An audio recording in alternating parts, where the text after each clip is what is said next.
If you are interested in enlightenment, we will immediately bring this to you. If you are not interested, we will explain the whole science, inspire you and make you interested in enlightenment science. We need to cater this enlightenment science to the whole world wherever they are.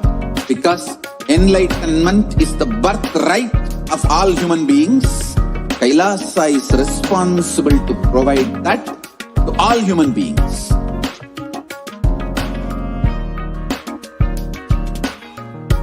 Kailasa is the totality of the knowledge I received from my gurus and practice manifested in my life, perfected by teaching millions of people from all cultures, time zones, backgrounds, genders, nationality, race, from every creed.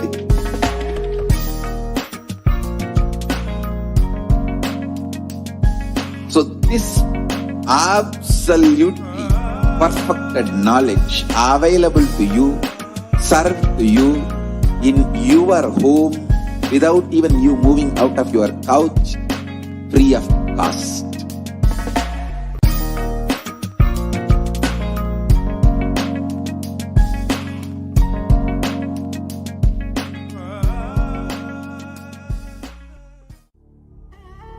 What I mean by the word Kailasa, listen intensely.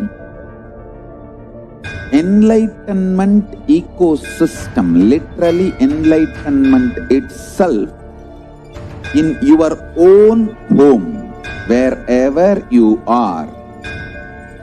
If you cannot come to Kailasa, it's okay. Kailasa can come to you. Kailasa coming to you is Kailasa.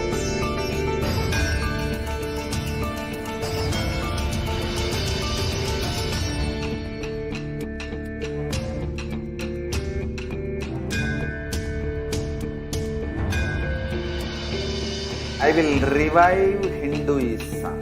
I am a Hindu revivalist, not by any revolution, but by evolution.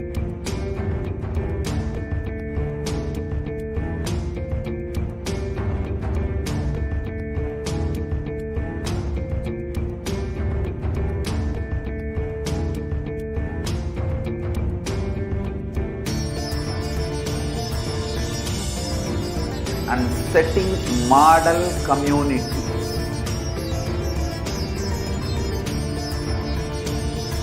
Kailasa, enlightenment ecosystems, Sarvanya Pitas all over the world.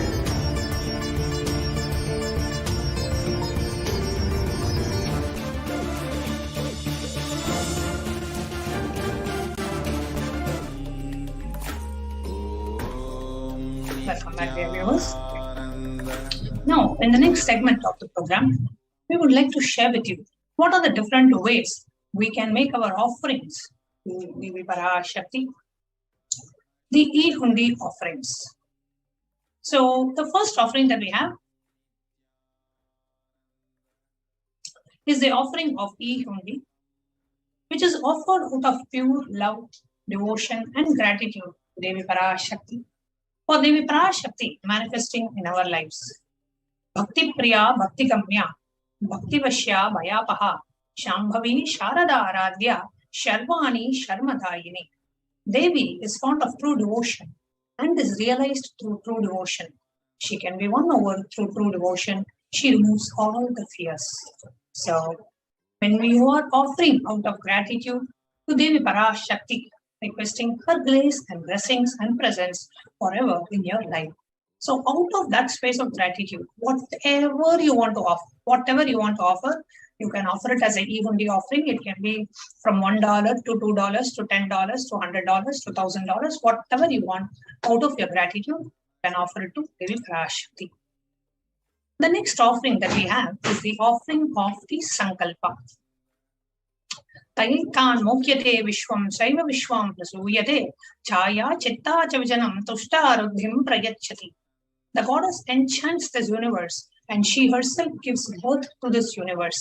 That goddess, being prayed without interest in anything, gives that knowledge that leads to salvation and gives wealth in the materialistic sense. So offering of the sankalpa, the conscious resolution, blesses the person offering with the fruition of the desires and the wishes that he is earning for. So you can go ahead and make the sankalpa offering, and you can offer it is just $1 per person. So you can request it every time Devi Parashakti comes. Every time you can go ahead and make the sankalpa offering to Devi Parashakti. The next offering that we have is that of the Sahasra Nama Swarna Kasu. Sahasra Nama means 1008 names. Swarna Kasu means gold coin. So the gold coin with the inscription of each gold coin will have inscription of one of the 1008 names of Devi Parashakti. So when you offer the gold coins which has the names of Devi Parashakti inscribed on it, each name is nothing but her quality. So when you offer that to Devi Parashakti, you pray to Devi Parashakti to bless you, to imbibe and radiate those qualities of Devi inside you as well. So offering of the gold coin inscribed with each of the 1008 names to receive the blessings of Devis and to have the Ananta Kalyana Gunas, all the imperishable divine qualities of Devi Parashakti. The next offering that we have is that of the Mukta Anguti, the finger ring with the pearl. There is a beautiful reference in the Meenakshi Pancharatnam which says, Murtahara Lasat Kirita Ruchiram Purnendu Bhakta Prabham Sinchannu Puraking Kili Manidaram Padma Prabhava Suram Sarva Bhishtabala Pradam Girisudam Vani Rama Sevitam Meenakshim Pranadosmi Santatamaham Karunyavaram Nidim. I bow to the goddess Meenakshi, whose crown has a garland of pearls and the face shining like a full moon, who wears anklets that are studded with gemstones and has small bells, who is shining like a splendor of lotus, who grants all the wishes, the daughter of the mountain, who is worshipped by goddess Vani and Brahma. I remain ever bowing to goddess Meenakshi, the ocean of compassion. So you can offer the Mukta Anguti, the finger ring with a pearl, to receive the blessings to receive the blessings of Devi Parashakti, to be showered by her compassion and pure love in all your business endeavors. So if any of you want to offer the Mukta Anguti, the finger ring with a pearl, you can offer it. There are 3 different denominations: the small size $251, medium size $500, the large size is $750. The next offering is the offering of the Swarna Padma Pushpa, the golden lotus. Now, the significance of the lotus in the Hindu Dharma, there are hundreds of scriptural references of using lotus in the worship of Paramashiva. Almost everything in the worship of the ultimate involves the consecration of the deities or meditating on the mudras, asanas, involves the lotus flower, lotus petals, lotus pericap. Lotus is used invariably. Lotus is considered the divine flower. Shakti of Paramashiva is also called lotus. The base of the Paramashiva Linga, it has the Padma Pita, the lotus base. The disciple is also considered a lotus, who is about to.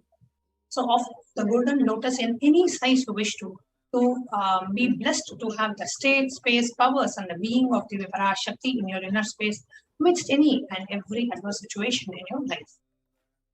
The next offering is that of the Swarna Metti, the golden toe ring. Nakadidiri Samchanna Namachana Tamoguna Padmatwaya Prabhachala Padadvaya Prabhachala Parakrita Saroruha. Those you whose brightness from the toenails destroy the darkness of ignorance from the minds of your devotees who prostrate at your feet. You whose brightness from your 2 feet overpowers that of the lotus flower. So offering of the Swarna Metti, the golden toe ring to Devi Parashakti, to be in the space of constant gratitude and receive her blessings in even the most difficult situations of your life. So the offering of the golden toe ring is $750. The next offering is that of the Swarna Mangtika, the golden hairline jewelry.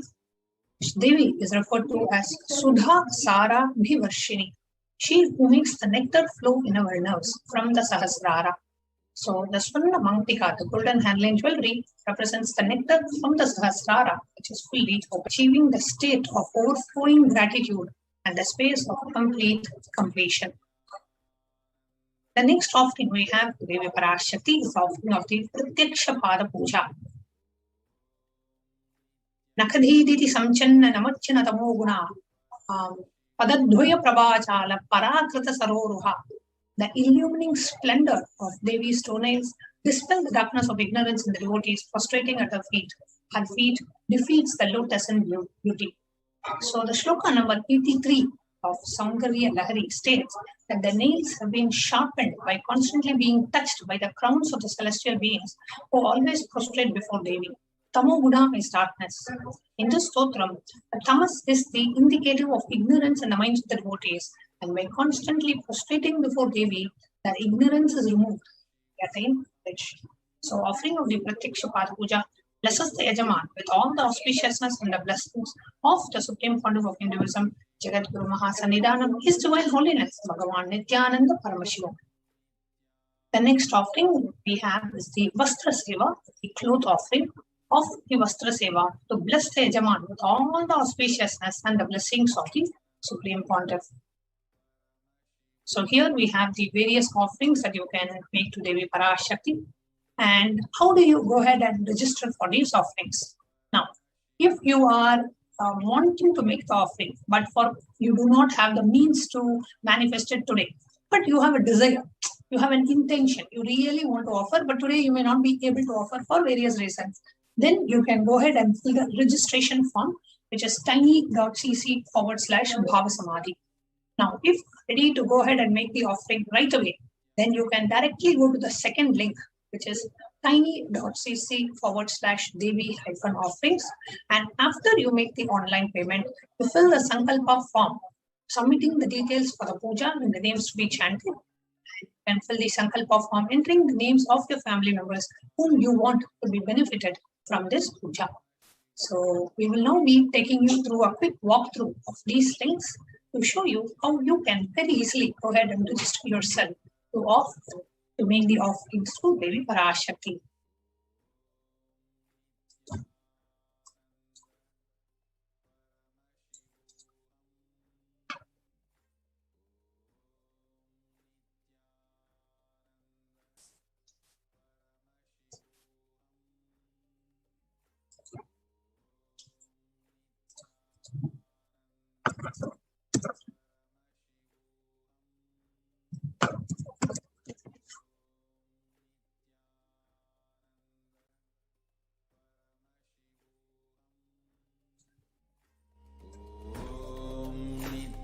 Nithyananda Paramashivoham. Om Nithyananda Paramashivoham. Om Nithyananda Paramashivoham. Om Nithyananda Paramashivoham. Om Nithyananda Paramashivoham. Om Nithyananda Paramashivoham. Om Nithyananda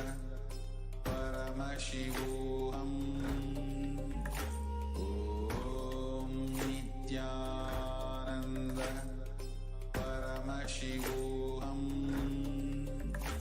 Om Nithyananda Paramashivoham. Om Nithyananda Paramashivoham. Om Nithyananda Paramashivoham. Om Nithyananda Paramashivoham. Om Nithyananda Paramashivoham.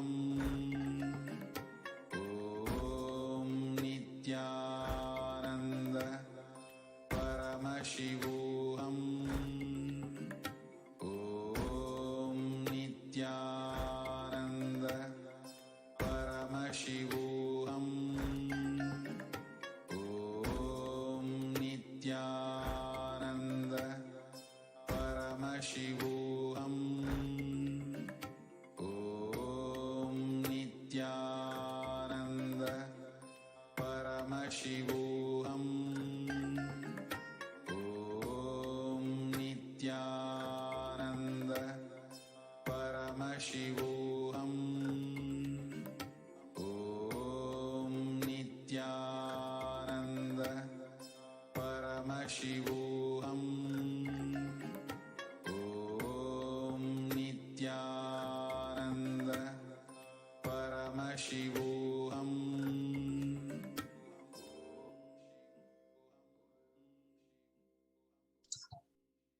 Welcome back, dear viewers. So for you to make the offerings to Devi Parashakti, we had shared about the link, which is tiny.cc/Devi-offerings. However, there are some technical issues on the website, so we are resolving this. So we should be updating back shortly that you should be able to access tiny.cc/Devi-offerings to be able to make your offerings. However, in the meanwhile, those of you who would like to make your offerings as an e-hundi offering, as a contribution and as a support to Kailasa, to continue sharing Swamiji's teachings with the rest of the world, we are now having an option where just from the YouTube live chat, you are able to access the live chat screen. And in the YouTube live chat itself, you are able to make your offerings, e-hundi offerings to Devi Parashakti. So if watching us on YouTube, so this is the YouTube live stream, and on the right side, you will see the live chat option.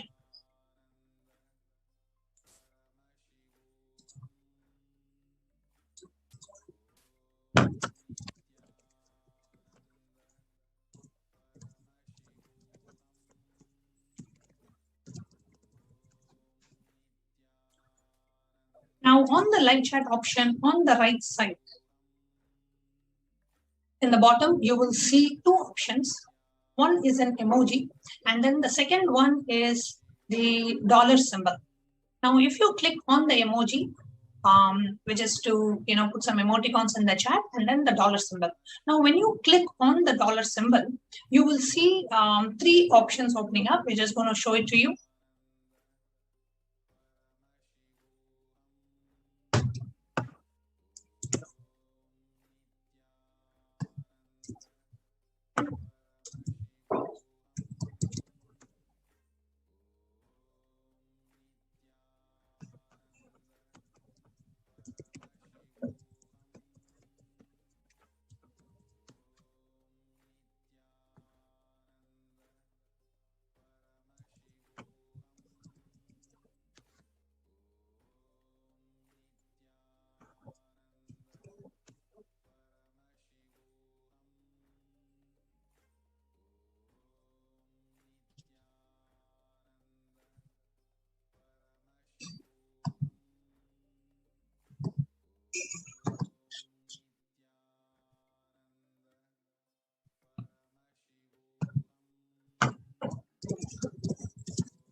So you will see here, when you scroll down in the live chat screen, you will see an emoticon and then you see a dollar symbol. When you click on the dollar symbol, you will see three options: join, super chat, and super sticker. If you click on join, it gives us various options in which you can become a member of the channel: bronze, silver, gold, platinum, and premium options. So you can click on join and be able to join the channel. So let's say I want to choose the premium option. I click on join, and it opens a pop-up where it asks me to either add a debit card or a credit card, or I can add the PayPal details. So you can go ahead and enter those and click on save card, or you can click on add PayPal and you can add the details.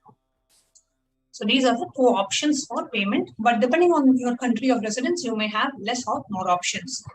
Then we have the super chat option, which is an offering, like a contribution, donation offering that you're making, like an e-hundi offering, like a dakshina, offering to Devi Parashakti.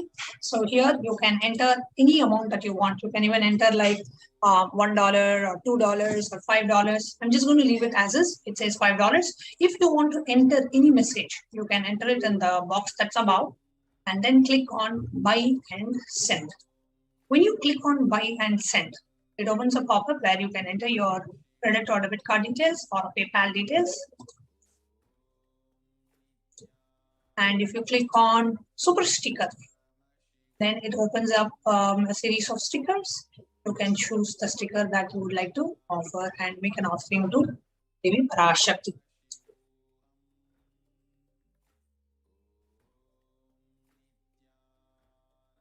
So this is the way you can make your offering and e-hundi offering to Devi Parashakti. And I hope all of you are seeing the message on the screen. Today, live Devi Parashakti Akashic reading at 10 p.m. Indian Standard Time. So today, Devi Parashakti herself is coming to bless us live with the Devi Parashakti Akashic readings. And all the members of the channel, you will be able to submit your questions in the YouTube live chat itself. And if you are not yet a member of the channel, we welcome you and invite you to become a member of the channel. However, all the non-members of the YouTube channel, you can submit your questions on Facebook Live as a comment, or on the Twitter Live as a comment, as a reply tweet to the main live stream, or in Instagram, or in the kailasa.org website. We have a WhatsApp option and a live chat option. So you have 6 different options in which you can submit your questions to Devi Parashakti. So there are multiple ways you can go ahead and submit your questions. In the next part of today's program, we are going to share with you how the revelations that Devi Parashakti has given for us, the various different revelations of Devi Parashakti, and how Devi Parashakti comes time and again to bless us all, to give us all the boons and the blessings, and to give us the message that we all need to be aware of after a short break.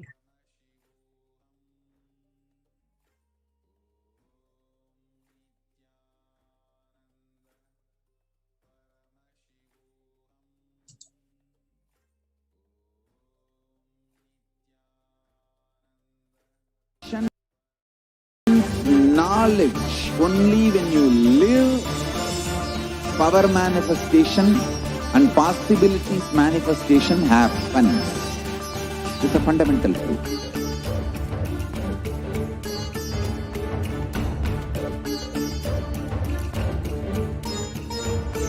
Hinduism cannot live exclusively as one sampradaya. No. All sampradayas of Hinduism is an ecosystem.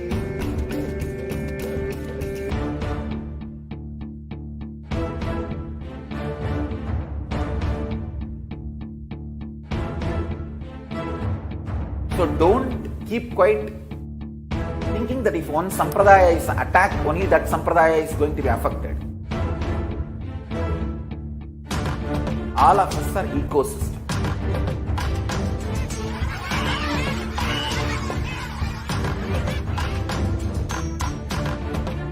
I invite all of you to get involved and enjoy Hinduism by the principle of Dharmo Rakshati Rakshitaha. When you protect Dharma, Dharma protects you. We will make the whole planet flourish spiritually. The spiritual prosperity will happen to the whole planet. We all have to coexist together.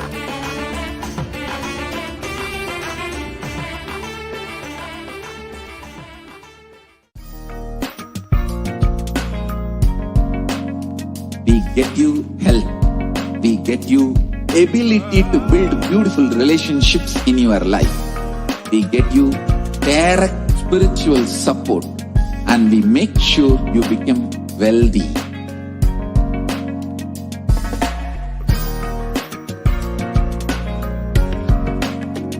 We won't stop giving you just good life. We will literally not stop till you live enlightened life. Manifesting the state of Paramashiva, space of Paramashiva, powers of Paramashiva, being of Paramashiva.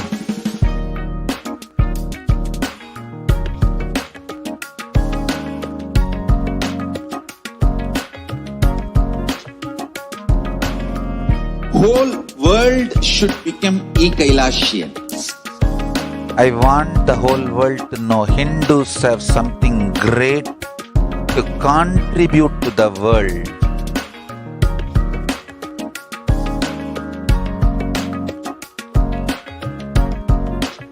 We have something great to contribute to the world. Let us do that.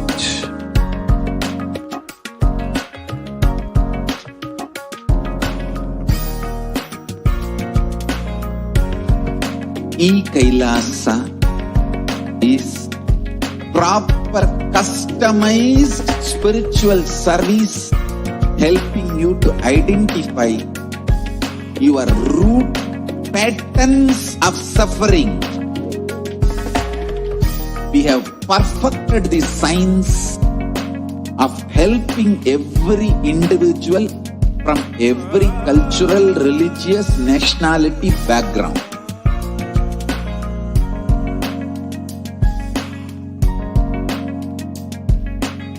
You will have lowest reactionary assumptions, highest awakened response, alive response for life continuously.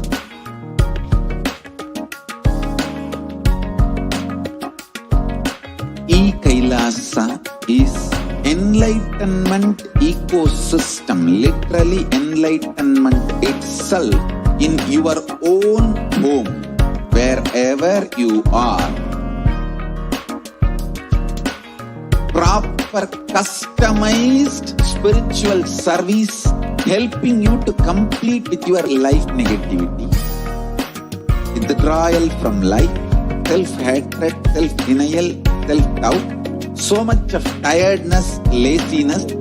We can support you aligning your diet, your attitude, your aptitude, your understanding about life. We can help you with everything.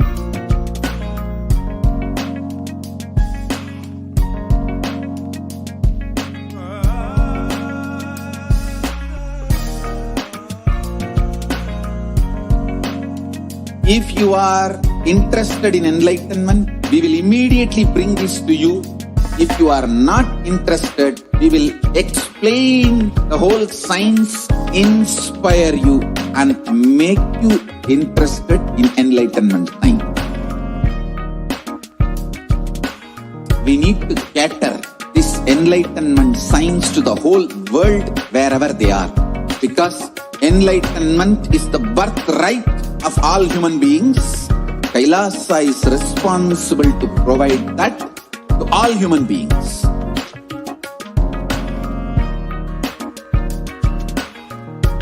Kailasa is the totality of the knowledge I received from my gurus and practice manifested in my life, perfected by teaching millions of people from all cultures, time zones, backgrounds, genders, nationality, race, from every creed.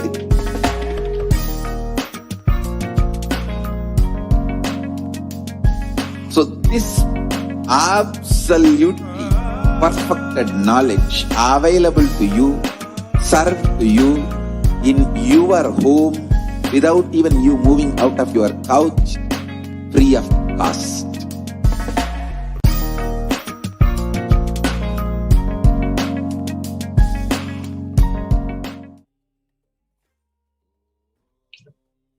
Welcome back, dear viewers.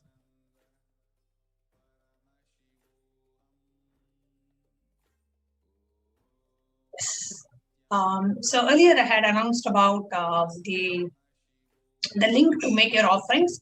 which is tiny.cc/Devi-offerings. And the link is now working.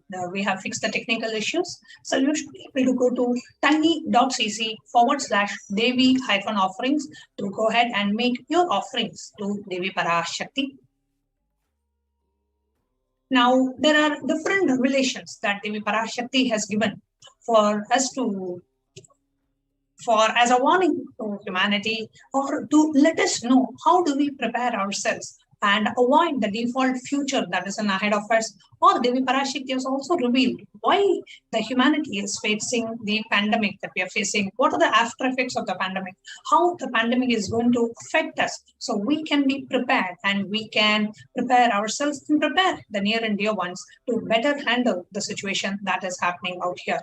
So in this segment, we are going to share with you one of the revelations that Devi Parashakti gave, and how those revelations, whatever Devi Parashakti has given, we are able to see those revelations back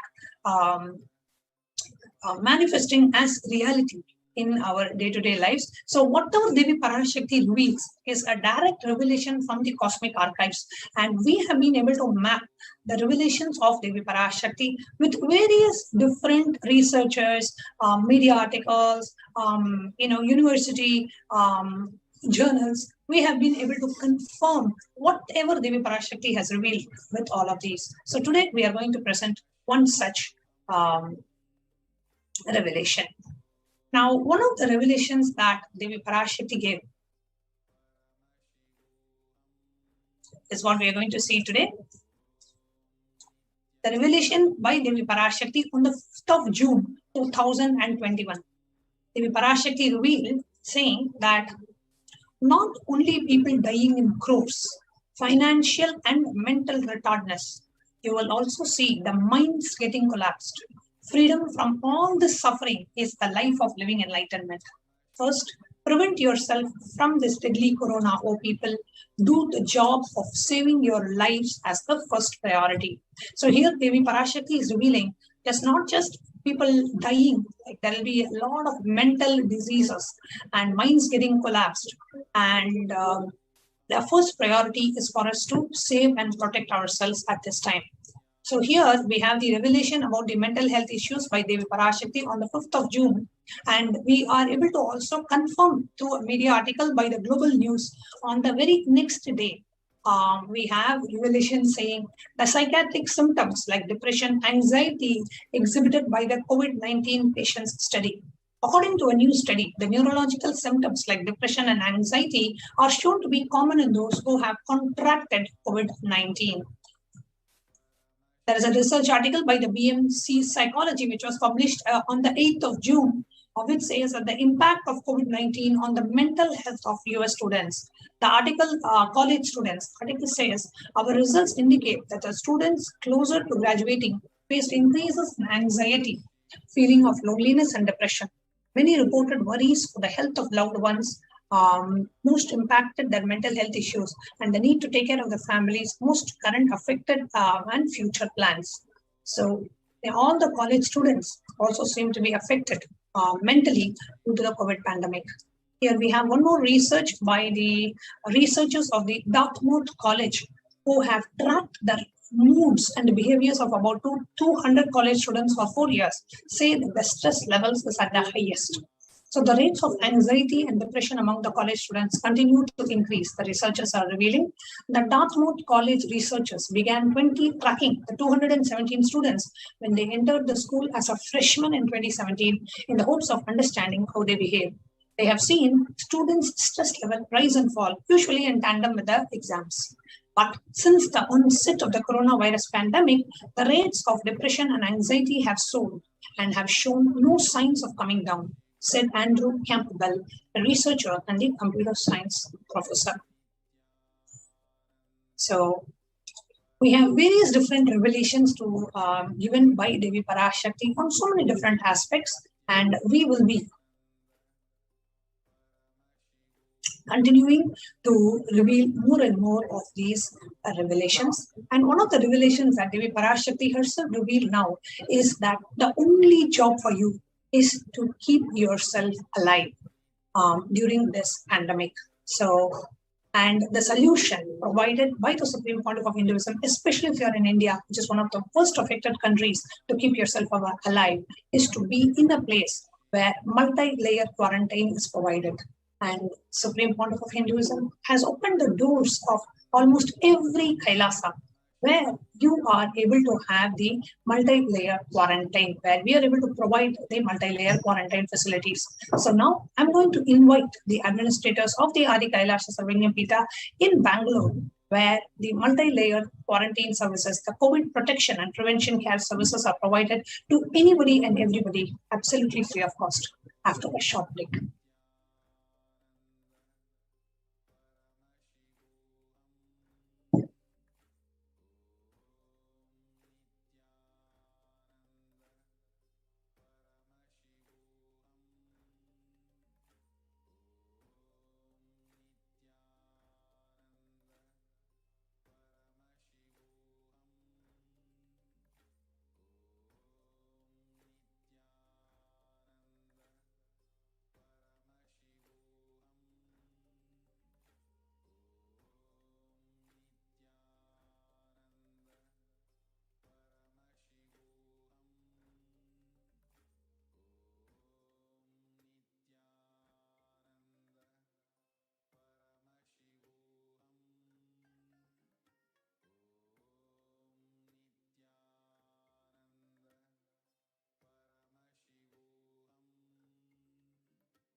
What I mean by the word Kailasa, listen intensely. Enlightenment ecosystem, literally enlightenment itself, in your own home, wherever you are. If you cannot come to Kailasa, it's okay. Kailasa can come to you. Kailasa coming to you is Kailasa.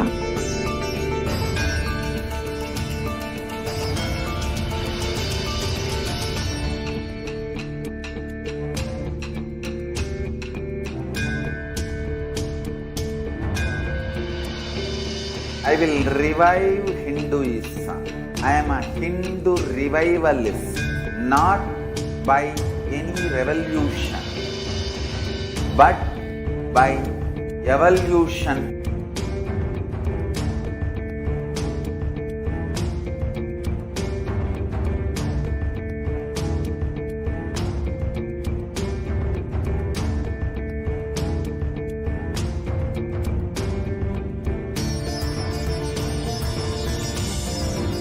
And setting model community.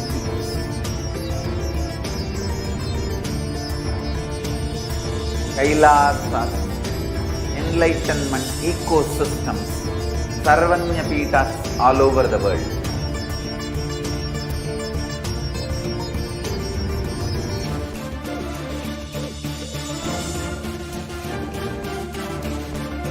All powerful cognition, knowledge, only when you live, power manifestation and possibilities manifestation happens. It's a fundamental truth.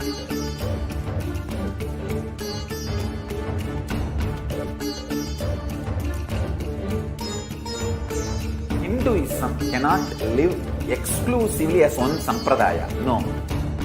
All sampradayas of Hinduism is an ecosystem.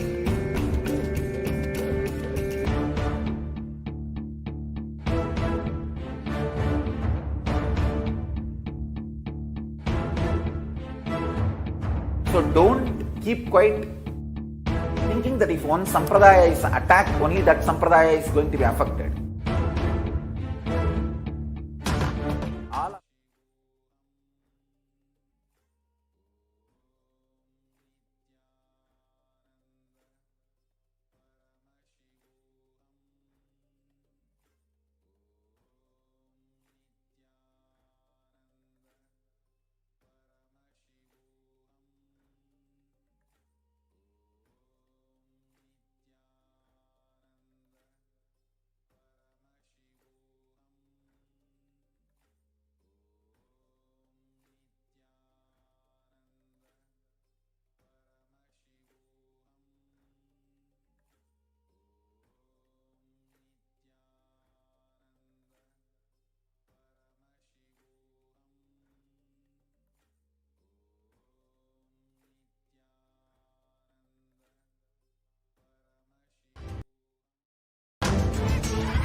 I invite all of you to get involved and enjoy Hinduism by the principle of Dharmo Rakshati Rakshitaha. When you protect Dharma, Dharma protects you. We will make the whole planet flourish spiritually. The spiritual prosperity will happen the whole planet. We all have to coexist together.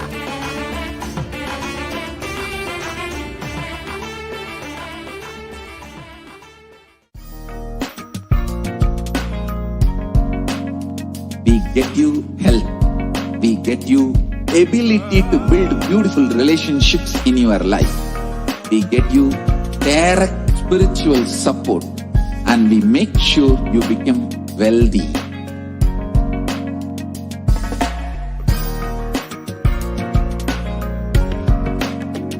We won't stop giving you just good life.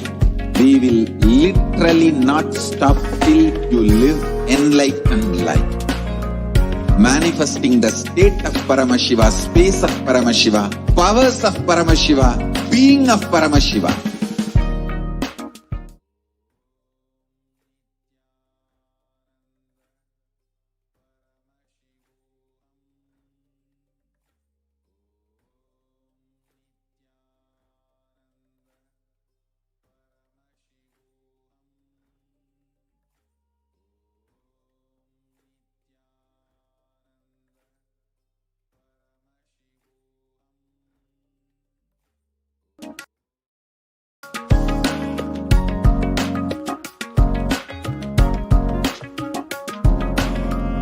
Whole world should become Kailasians.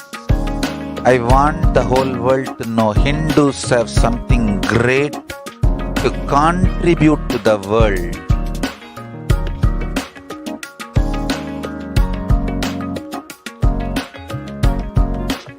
We have something great to contribute to the world.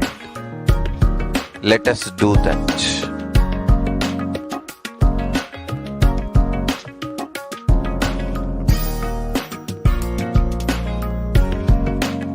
Kailasa is proper customized spiritual service, helping you to identify your root patterns of suffering. We have perfected the science of helping every individual from every cultural, religious, nationality background.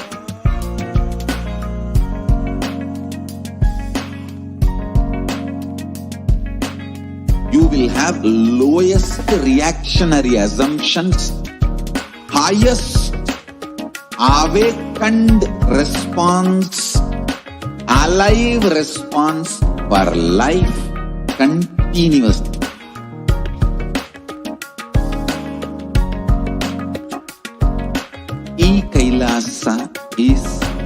enlightenment ecosystem, literally enlightenment itself in your own home, wherever you are. Proper customized spiritual service helping you to complete with your life negativity, withdrawal from life, self-hatred, self-denial, self-doubt, so much of tiredness, laziness. We can support you, aligning your diet, your attitude, your aptitude, your understanding about life. We can help you with everything.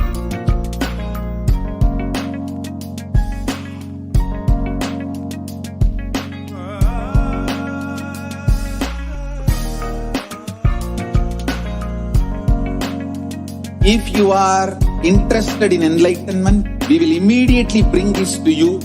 If you are not interested, we will explain the whole science, inspire you and make you interested in enlightenment science. We need to cater this enlightenment science to the whole world wherever they are, because enlightenment is the birthright of all human beings. Kailasa is responsible to provide that to all human beings.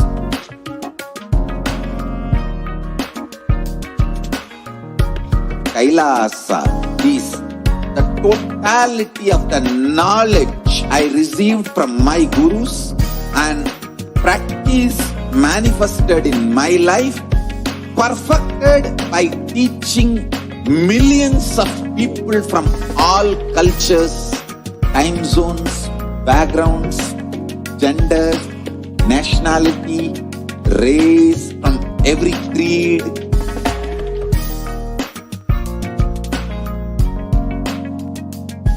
So this absolutely perfected knowledge available to you, served to you in your home, without even you moving out of your couch, free of cost.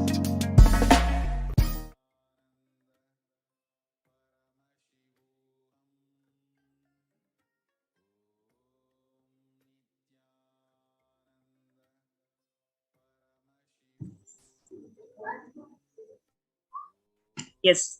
The next segment is Kailasa's de facto spiritual embassy as COVID care protection centers. Now, let us look at the stats today. The Human Rights Watch has reported that more than 1.5 billion students are out of school today. More than 95% of world's students are out of school due to school closures in at least 188 countries. 36.5% of US college students pointed to stress as the biggest reason why their academic performance suffered negatively for the past 12 months. That's a huge percentage. Like around 40% of students are stressed and their academic performance has suffered negatively. In addition, around 30% listed anxiety as a factor. For American middle schoolers, 61% of teens admitted feeling a lot of pressure to get good grades.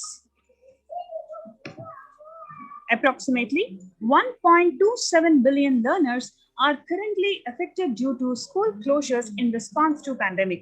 According to UNICEF monitoring, 46 countries are currently implementing nationwide closures and 27 are implementing local closures, impacting about 72.9% of the world's student population. In a survey by the mental health charity Young Minds, which included about 2,111 participants up to the age of 25 years with a mental illness history in the UK, 83% said that the pandemic had made their conditions worse.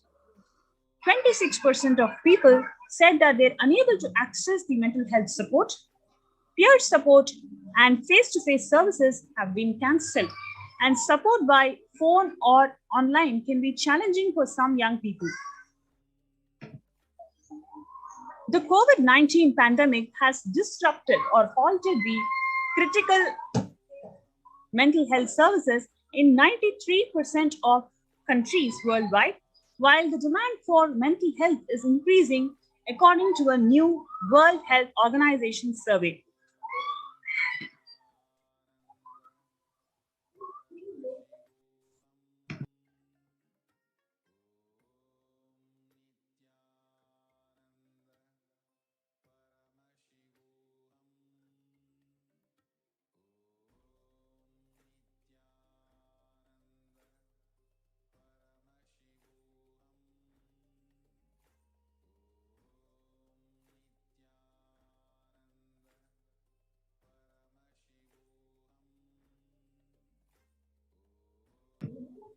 Recently, a study also found that 18% of individuals, including people with and without a past psychiatric diagnosis, who received a COVID-19 diagnosis were later diagnosed with a mental health disorder, such as anxiety or mood disorders. Surveys also found that substance use and suicidal ideation are particularly pronounced for young adults, with 25% of reporting they started or increased the substance use during pandemic, and 26% people reporting serious suicidal thoughts compared to 11% of adults. So if you take the working youngsters or the people who go to schools, they suffer anxiety and depression, and they are also reported to have increased affiliation towards the substance use. Every year, over 1.2 million students drop out of high school in United States alone. That's a student every 26 seconds or 7,000 a day. About 25% of high school freshmen fail to graduate from high school on time. So far, we have seen how the pandemic COVID-19 has affected the field of education. Globally, 95% of students are out of school, and how all of them are under stress, are under mental depression, are prone to suicidal thought currents, and prone to substance use. So these are the impact that the COVID-19 has created in the student population. Now let us look into how the Supreme Pontiff of Hinduism, Jagadguru Mahasannidhanam, His Divine Holiness Swamiji, through Kailasa's Department of Education, how holistic conscious living is being imparted to the young minds today. Now, if you are somebody who wants to empower yourselves for conscious living, then you're welcome to join us in the COVID Care Protection Centers in the link below, kailasa.org/Kailasa Care, KAILASA.org/KAILASACARE.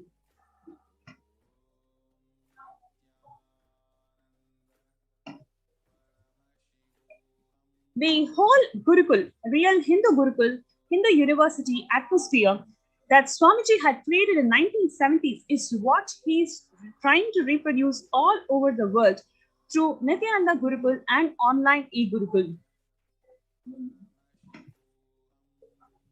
Gurukul is a place where celebration begins with right words in the blossoming minds, creating a gateway of possibilities, creating an enlightened civilization with yogic body and Vedic mind. Nithyananda Gurukul is a mystical Vedic school established by the Supreme Pontiff of Hinduism. Here the students live their highest potential and manifest various spiritual powers. The Gurukul functions according to the Supreme Pontiff of Hinduism's vision that education is for life, but life itself is not for education. The Gurukul brings to the world the right kind of education that empowers you. The current system of education established by McCullough and Max Muller in India is a non-involving narrative style of teaching. The original Indian education system was not about continuously giving words, ideas, concepts, theories, or theologies. It was about awakening you to the right context, which is enlightenment. The Indian education system, the Gurukul, is more mere transfer of knowledge. Whether others educate you or you educate yourself, if it is based on the weakest link, it is called generalization. Dilution due to generalization. Whether others educate you or you educate yourself, if you plan everything based on the best of you, which is the authentic self, it is called specialization. The Gurukul ambience that the Supreme Pontiff of Hinduism is reviving today, it is for specialization and it is not for generalization.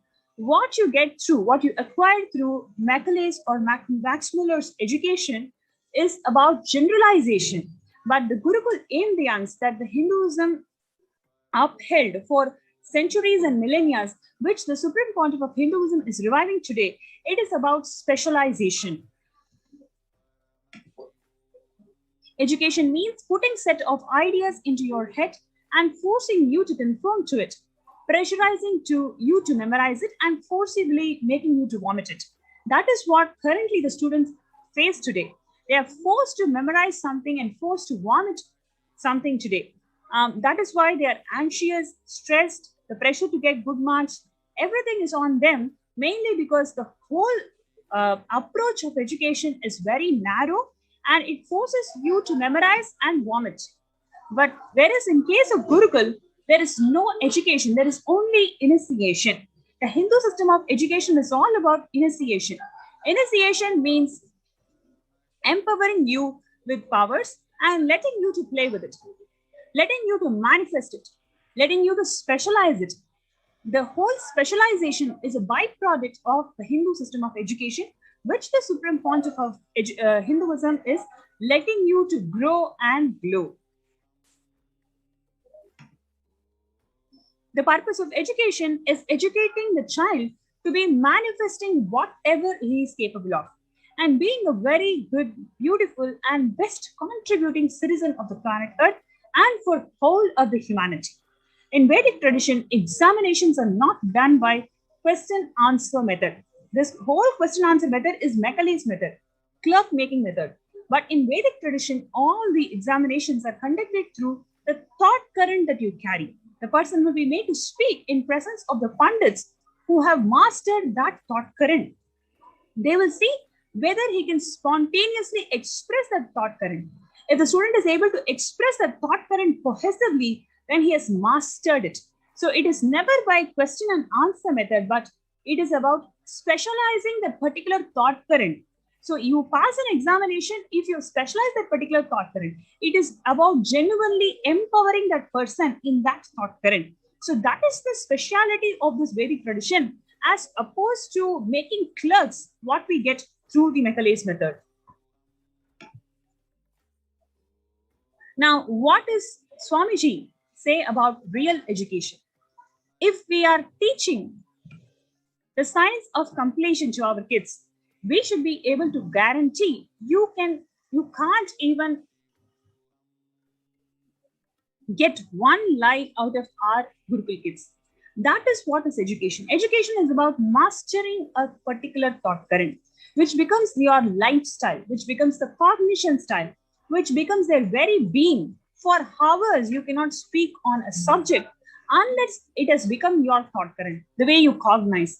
Change of thought current, transformation of thought current is a success of education. Each Upanishads add a thought current to you.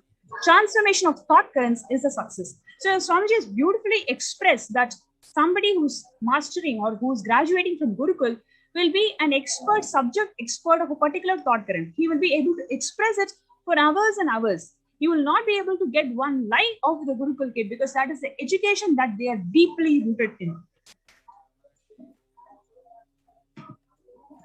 Our Gurukul kids are not teacher-centric.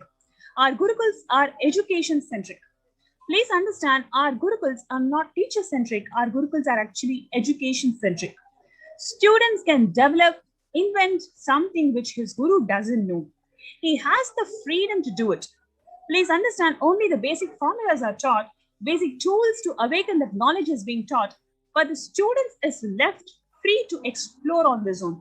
It is because of this freedom of expression of thought, freedom to play with the thought current, based on the foundation. That is what made the Hindu civilization so rich. So many discoveries happened out of the Hindu civilization. It is because of the freedom of that thought current that the education system was upholding. Gurukuls are not with a set of rules or frames. They are only supported people to explore the highest possible creativity. Gurukuls are not like dams for your inspiration and energy. It is an embankment for the wilder river. Embankment is different. Dam is different. With a dam, you are dammed right. If it is an embankment, you are not a dam. That is why many of the Advaita Guru disciples were Vishishtadvaitis or Advaitis. Or many of the Advaiti Guru disciples were Advaitis.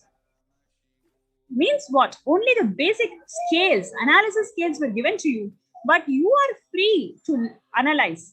You are given a spoon, but you are not spoon-fed. You are not spoon-fed by the Hindu education. You are only given the spoon. You are being empowered with a tool to explore your thought current.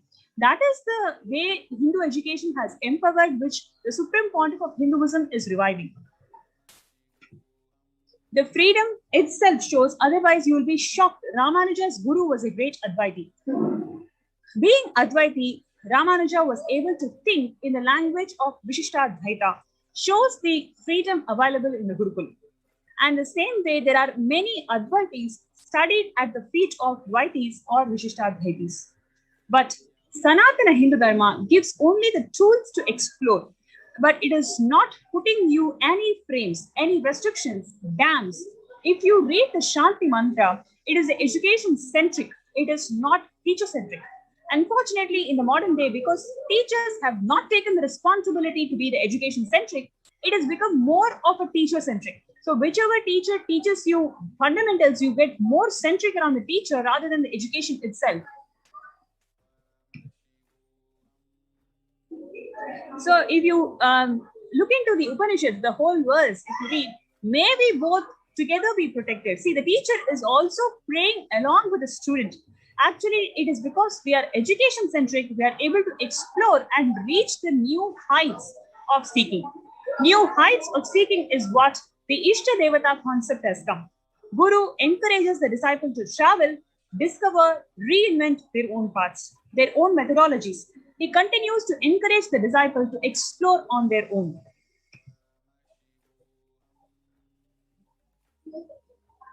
Just being available as a good support guide, not being heavy on them. The uniqueness of our Gurukuls are the freedom to explore, create, the constructive freedom that they enjoy.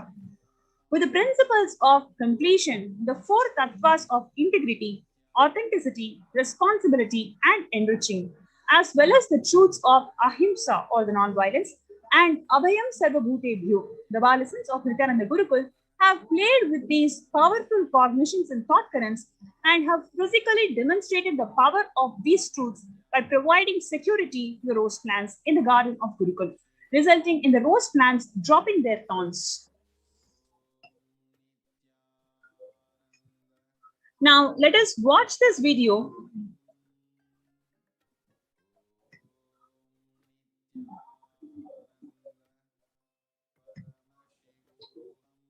We're going to watch a video where we're going to see how Swamiji has shared the importance of the Hindu.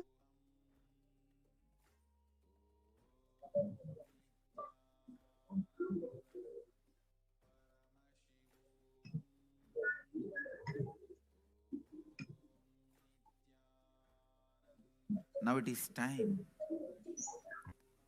as per the astrology,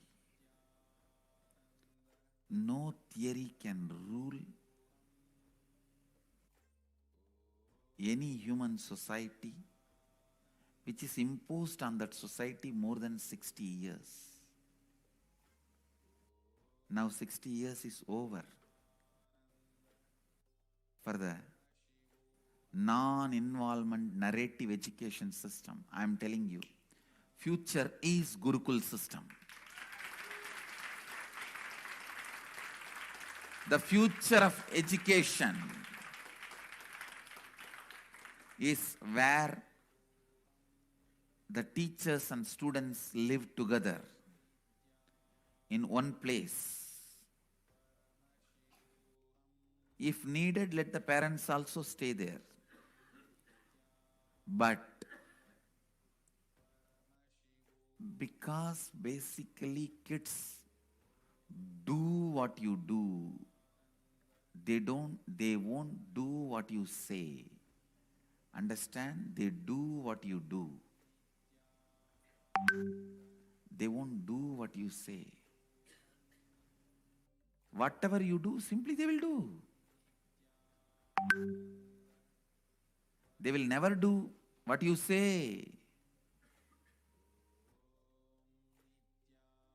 Most of the time, they don't care for what you say. The future of the Indian education system, I can say, the future of any intelligent education system will be Gurukul system. I am not talking out of pride or arrogance. I am talking seeing the future. I am telling you, I will be leading this revival in the education system through our Gurukul system.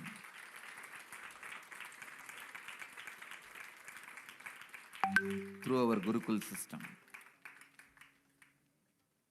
It is going to be the Gurukuls. In Indian education system,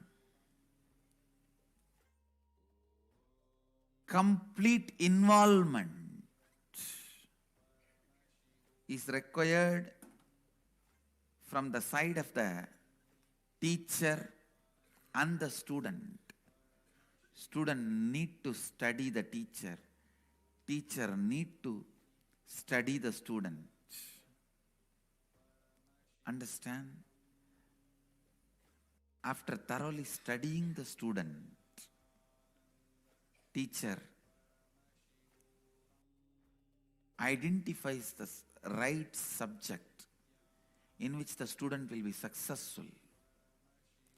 Few things are basic for everyone, like science of completion and enlightenment.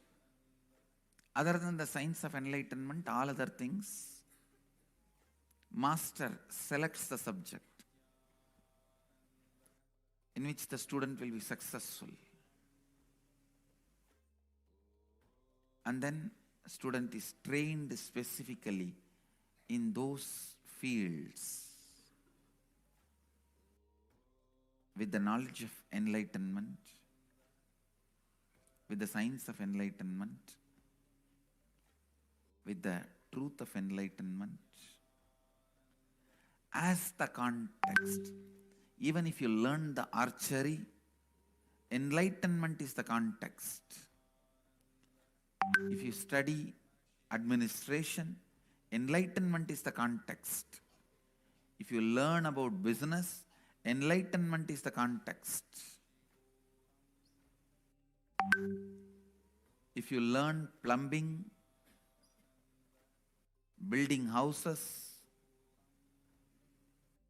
sculpting, enlightenment is the context. Indian education system is more of a transmission of the knowledge, not transfer of knowledge. It is not just information based.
What I mean by the word Kailasa, listen intensely.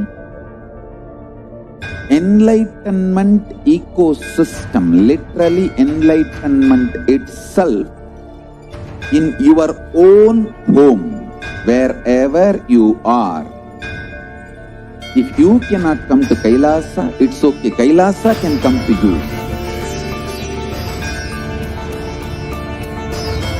Kailasa coming to you is Kailasa.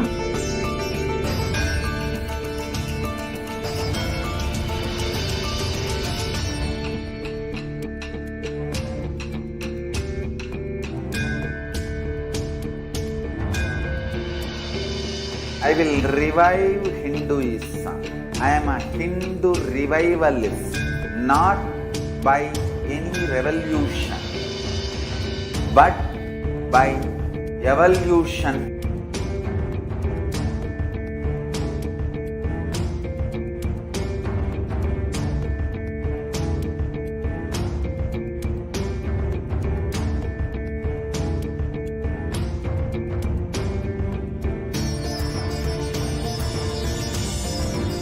And setting model community.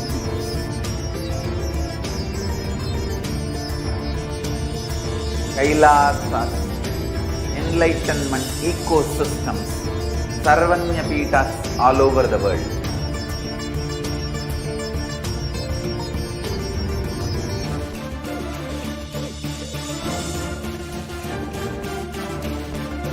All powerful cognition, knowledge, only when you live, power manifestation and possibilities manifestation happens.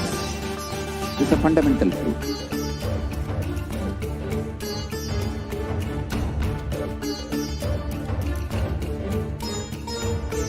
Hinduism cannot live exclusively as one sampradaya. No. All sampradayas of Hinduism is an ecosystem.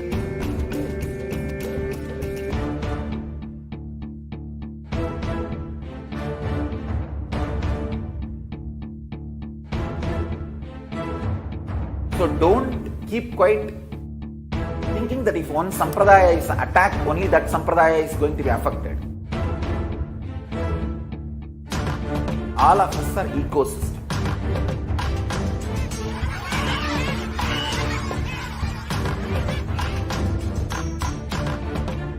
I invite all of you to get involved and enjoy Hinduism by the principle of Dharmo Rakshati Rakshitaha.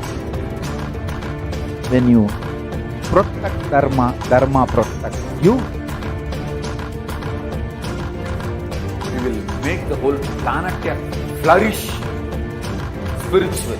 The spiritual prosperity will happen to the whole planet. We all have to coexist together.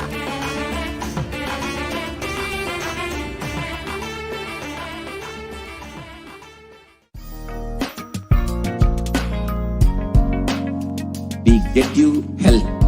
We get you ability to build beautiful relationships in your life. We get you direct spiritual support, and we make sure you become wealthy.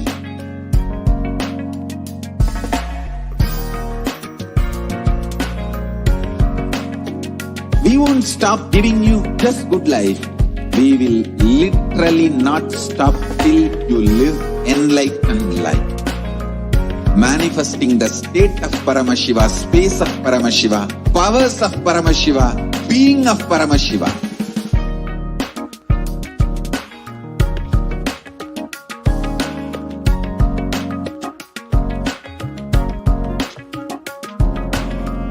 Whole world should become Kailasians. I want the whole world to know Hindus have something great to contribute to the world.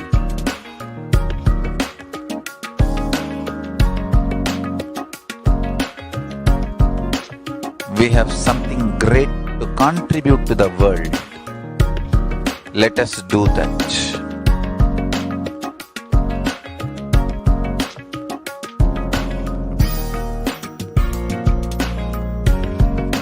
Kailasa is proper customized spiritual service helping you to identify your root patterns of suffering.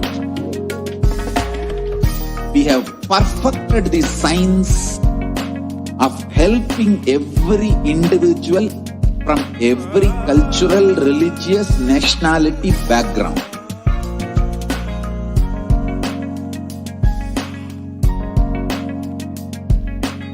You will have lowest reactionary assumptions, highest awakened response, alive response for life continuously.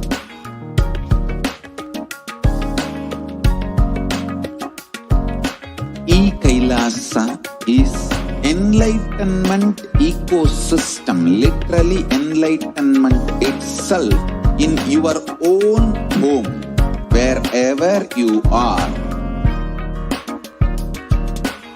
Proper customized spiritual service helping you to complete with your life negativity, withdrawal from life, self-hatred, self-denial, self-doubt, so much of tiredness, laziness. We can support you aligning your diet, your attitude, your aptitude, your understanding about life. We can help you with everything.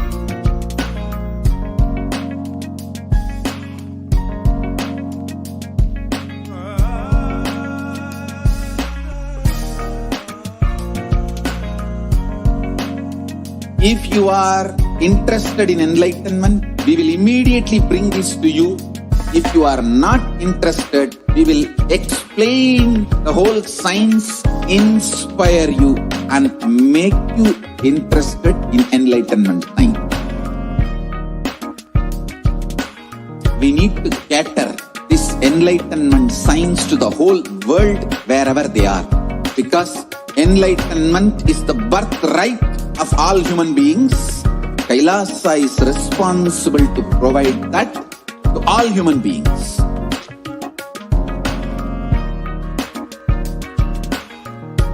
Kailasa is the totality of the knowledge I received from my gurus and practice manifested in my life, perfected by teaching millions of people from all cultures, time zones, backgrounds, gender, nationality, race, from every creed.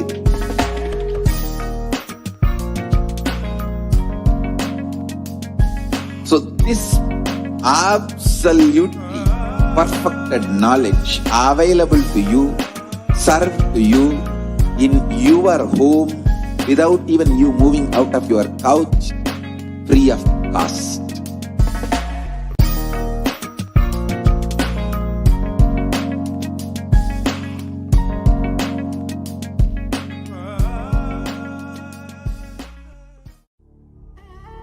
What I mean by the word Kailasa, listen intensely.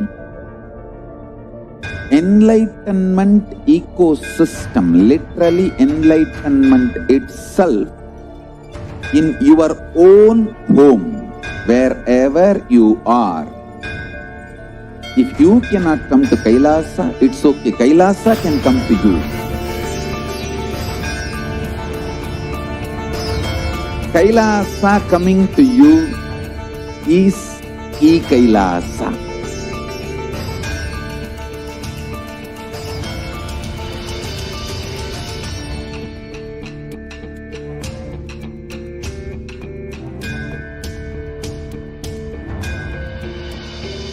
I will revive Hinduism. I am a Hindu revivalist, not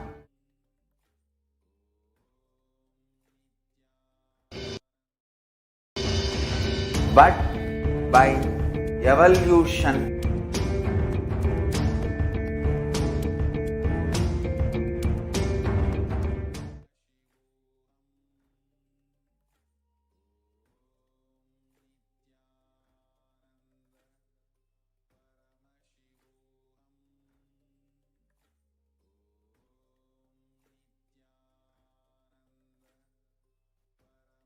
welcome back. And as we were seeing, the important pillar of Gurukul in the 5 pillars of Kailasa of Hinduism itself, today, education is known to be the key factor to enabling upwards socio-economic mobility and the strongest means of removing poverty. The right education is crucial to the well-being, stability, and growth of not only every child, but to humanity as a whole.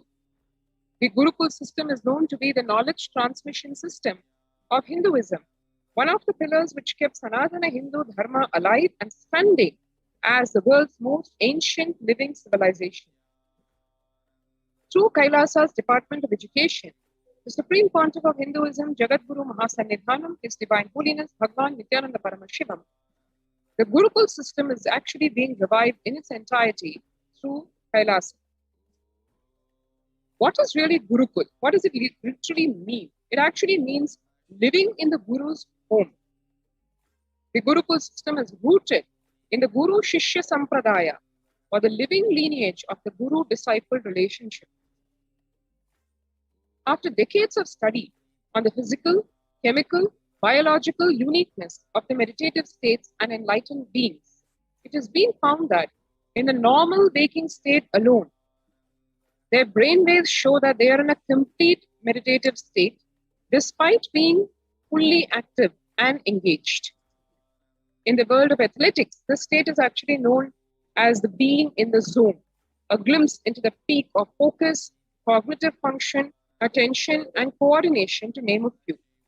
Rather than a glimpse, enlightened beings casually walk, talk, and engage with life, settled in this very peak. Recent studies have also found that we imbibe the body language, behaviors, and patterns of those in our environment, not just on the behavioral level, but to the depths of the neurological layer. This is also known as the mirror neuron effect. In this way, there is no better teacher than the enlightened Guru, who, as per modern science, exists as the superconscious, biological, reproducible anomaly.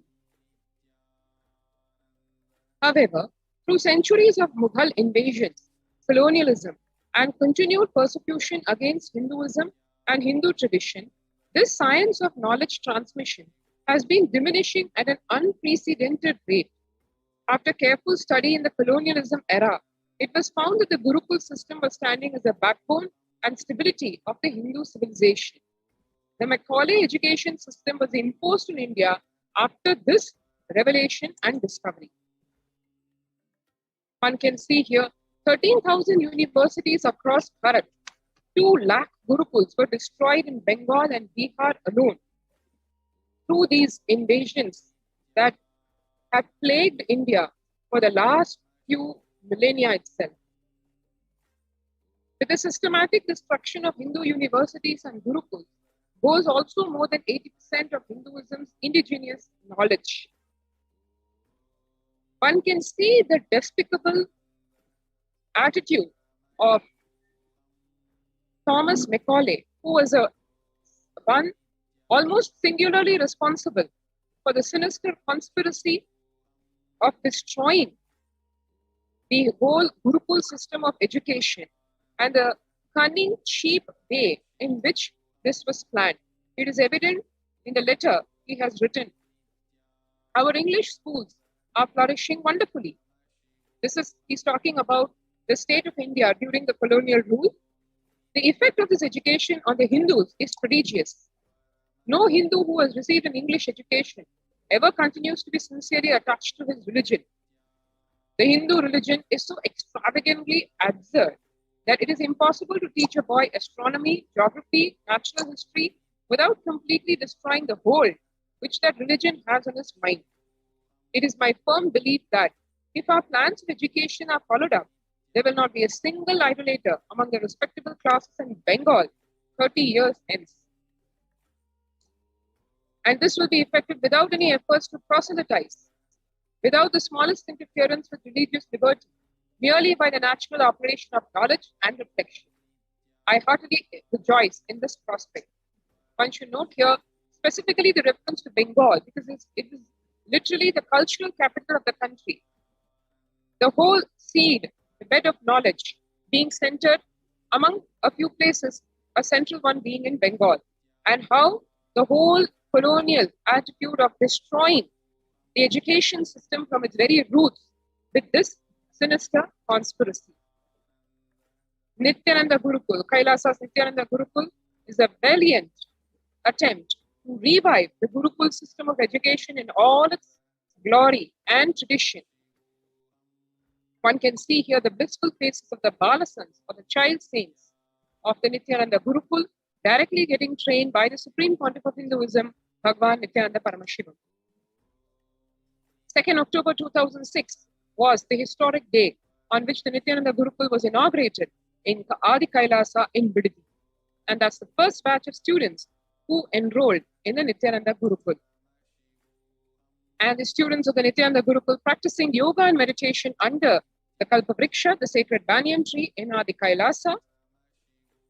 50% of the Gurukul Balasans, the child saints, study 1 to 3 years ahead of their age group is what the statistics indicate, scoring in the top 10 to 20% of Mensa at the age 14. Now that's an enviable record to speak of, because as anyone who has attempted Mensa quizzes, not even the whole competition, one can really understand the level of intuitive intelligence the children, the students of the Nithyananda Gurukul are exhibiting if they can come in the top 10 to 20% of Mensa at the young age of just about 14.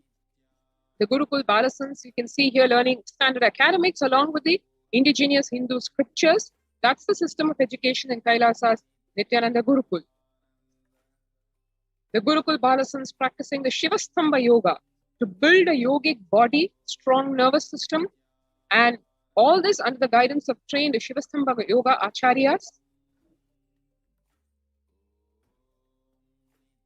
20th May 2018, the Gurukul Balasan demonstrating the ability to perform Kundalini Rajju Yoga, or the rope yoga, and that too with blindfold, clearly indicating that the whole achievement of the Nithyananda Gurukul Balasans is not only a yogic body, but also power manifestation coupled with yogic fiats. Dhanur Vidya, the science of archery, and who would not like to be in the position of this Balasan, who, as you can see, blissfully being trained directly by the Supreme Pontiff of Hinduism, Bhagavan Nithyananda Paramashivam. The once lost science of Dhanur Vidya, which is not just the science of archery as we understand it, it is a lot more than that, because it teaches one how to be focused, and it directly trains one's consciousness towards the ultimate. That's exactly what the Supreme Pontiff of Hinduism, Bhagavan Nithyananda Paramashivam, not only through his teaching of the science, but literally transmitting his own biomemory into the Balasans of the Nithyananda Gurukul, so that they are established in the state, space, being, and superconsciousness of Paramashiva. 30% of the Gurukul Balasans demonstrating the capacity to spontaneously play musical instruments without any formal training. All this is a result of the powerful Kundalini awakening by the Supreme Pontiff of Hinduism in these Balasans well before their physical maturity, thus preparing their bodies and minds to experience the quantum leap into superconsciousness and to be established in the state, space, and being of Paramashiva. The Balasans living the Agama Shastra-based lifestyle. The Balasans demonstrating the ability to read blindfolded, which is one of the 420 Shaktis which Paramashiva himself reveals. All these Shaktis, the Balasans are initiated into just with the one touch of just one initiation of the Supreme Pontiff of Hinduism. The Gurukul Balasans participating in the Vakyartha Sadas, or loosely translated as debate, when they are internalizing the supreme truths, the ultimate truths revealed by the Supreme Pontiff of Hinduism, and all those cosmic truths, after experiencing, after living them, experimenting with them, sharing their learnings, their experiences. That is what Vakyartha Sadas is all about.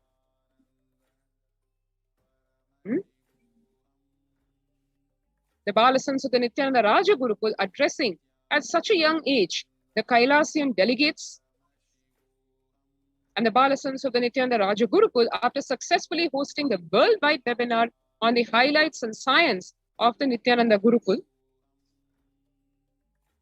And one can see here the impact of the Gurukul in, to put it very succinctly, whole brain learning, stress-free living, zero teen violence or aggression, quantum memory activation, recalling verbatim after a single hearing, which is called the Shakti of Ekasantha Grahi.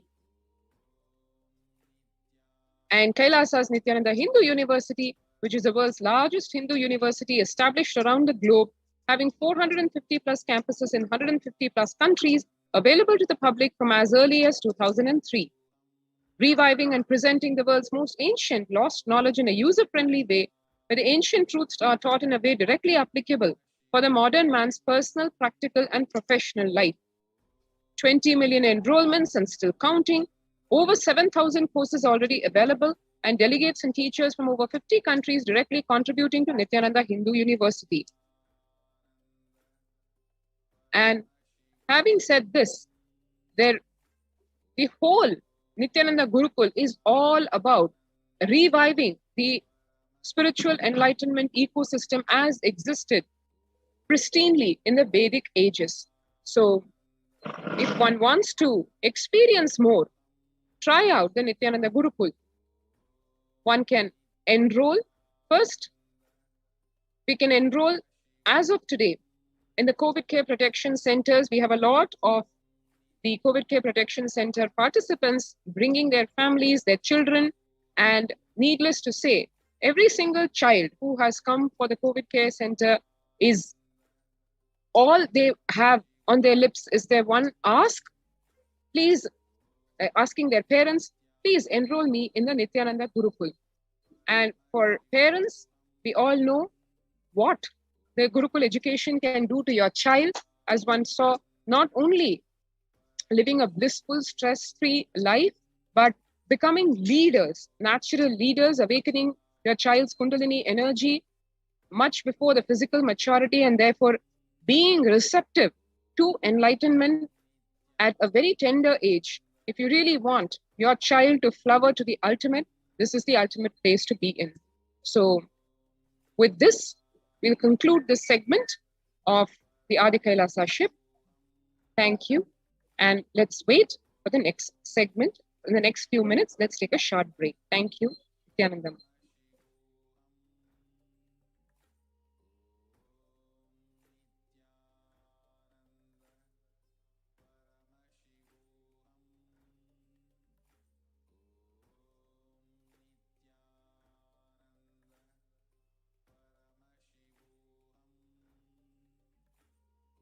Just be alive for next 3 years. Don't die within next 3 years.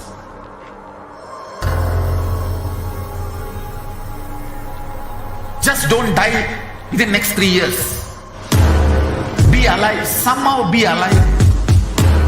I'm working sincerely. I will reach you somehow. Somehow I will reach you.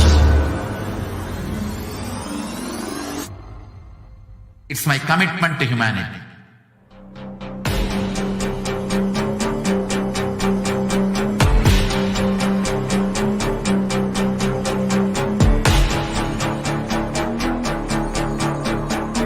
Just don't die within next 3 years. I will reach you wherever you are, whichever corner of the world you may be. I will reach you with enlightenment. You manifesting the space, state, powers, being Paramashivoham. It is possible, and it is possible for you.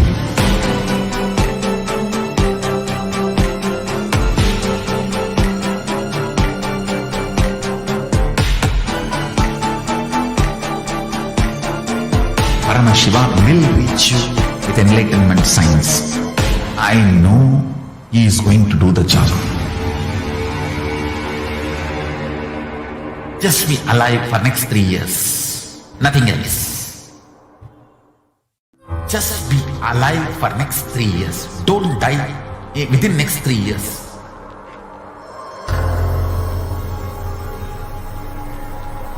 Just don't die within next 3 years. Be alive. Somehow be alive. I'm working sincerely. I will reach you somehow. Somehow I will reach you. It's my commitment to humanity.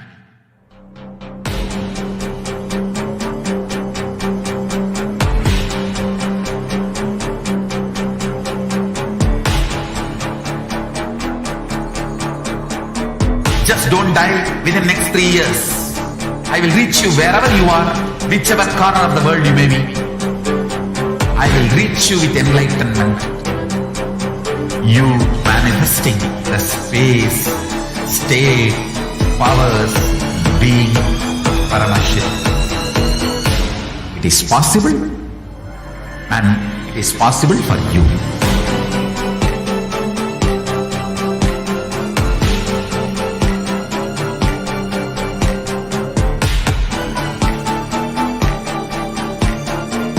Paramashiva will reach you with enlightenment science. I know he is going to do the job.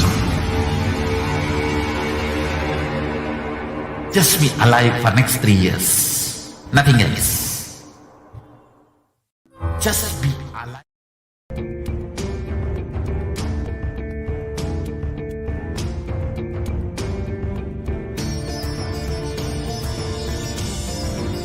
And setting model community.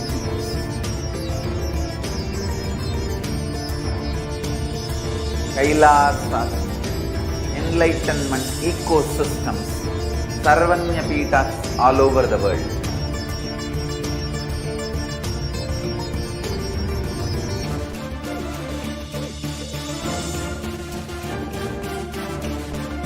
All powerful cognition, knowledge, only when you live, power manifestation and possibilities manifestation happens. It's a fundamental truth.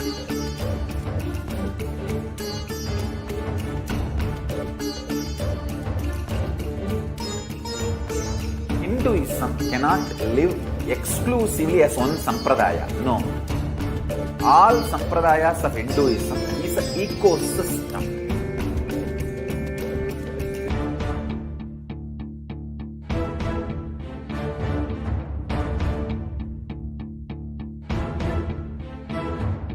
So don't keep quiet thinking that if one sampradaya is attacked, only that sampradaya is going to be affected. All of us are ecosystem.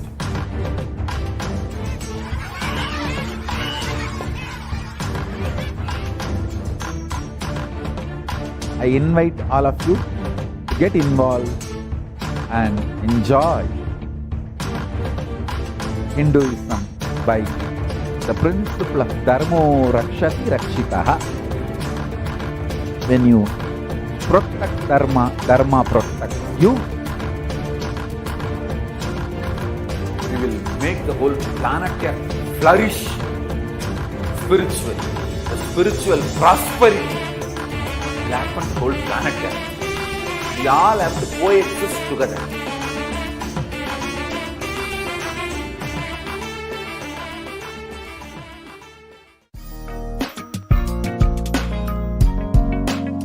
We get you health. We get you ability to build beautiful relationships in your life.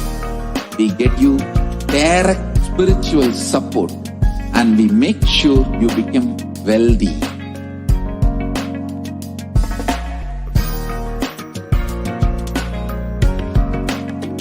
We won't stop giving you just good life. We will literally not stop till you live enlightened life. Manifesting the state of Paramashiva, space of Paramashiva, powers of Paramashiva, being of Paramashiva.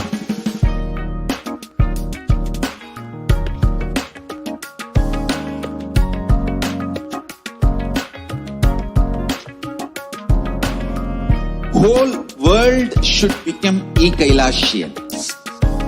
I want the whole world to know Hindus have something great to contribute to the world.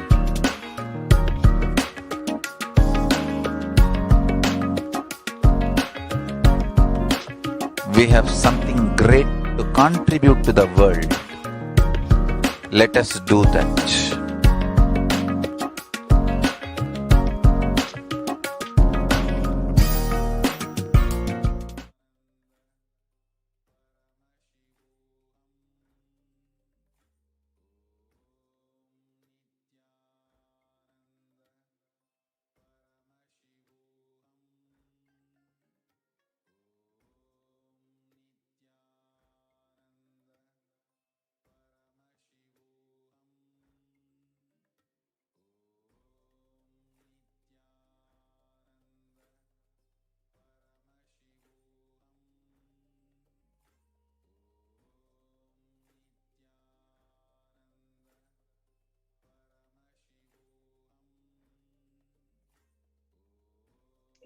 Nithyanandam.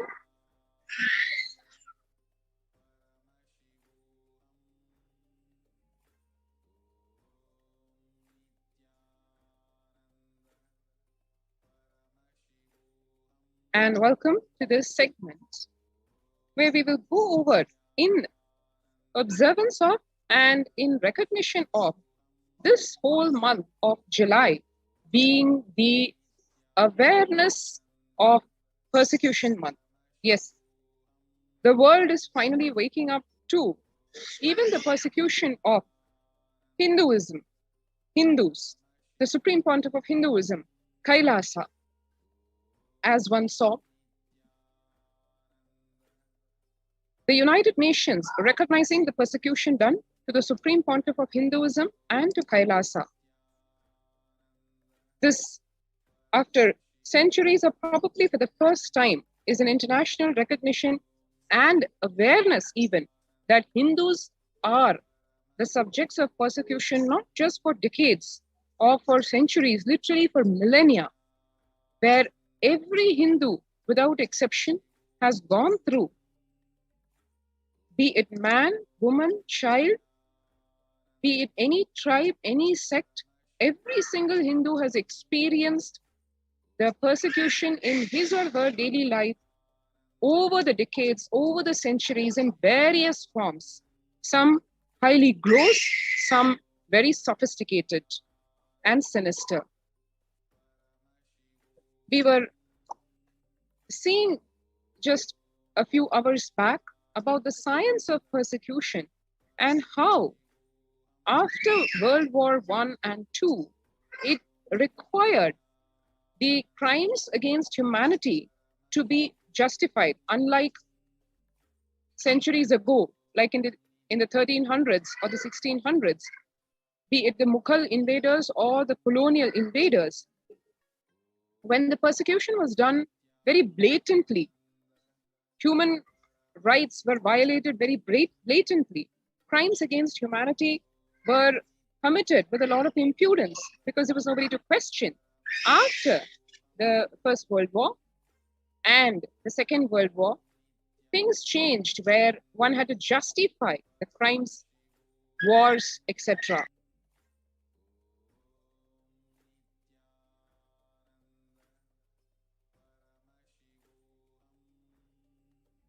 As humanity globally civilized and democratic systems evolved, law and order and regulations were set in place, the need to justify the acts of violence was required to keep the society pacified, while the anti-humanity forces continued to execute.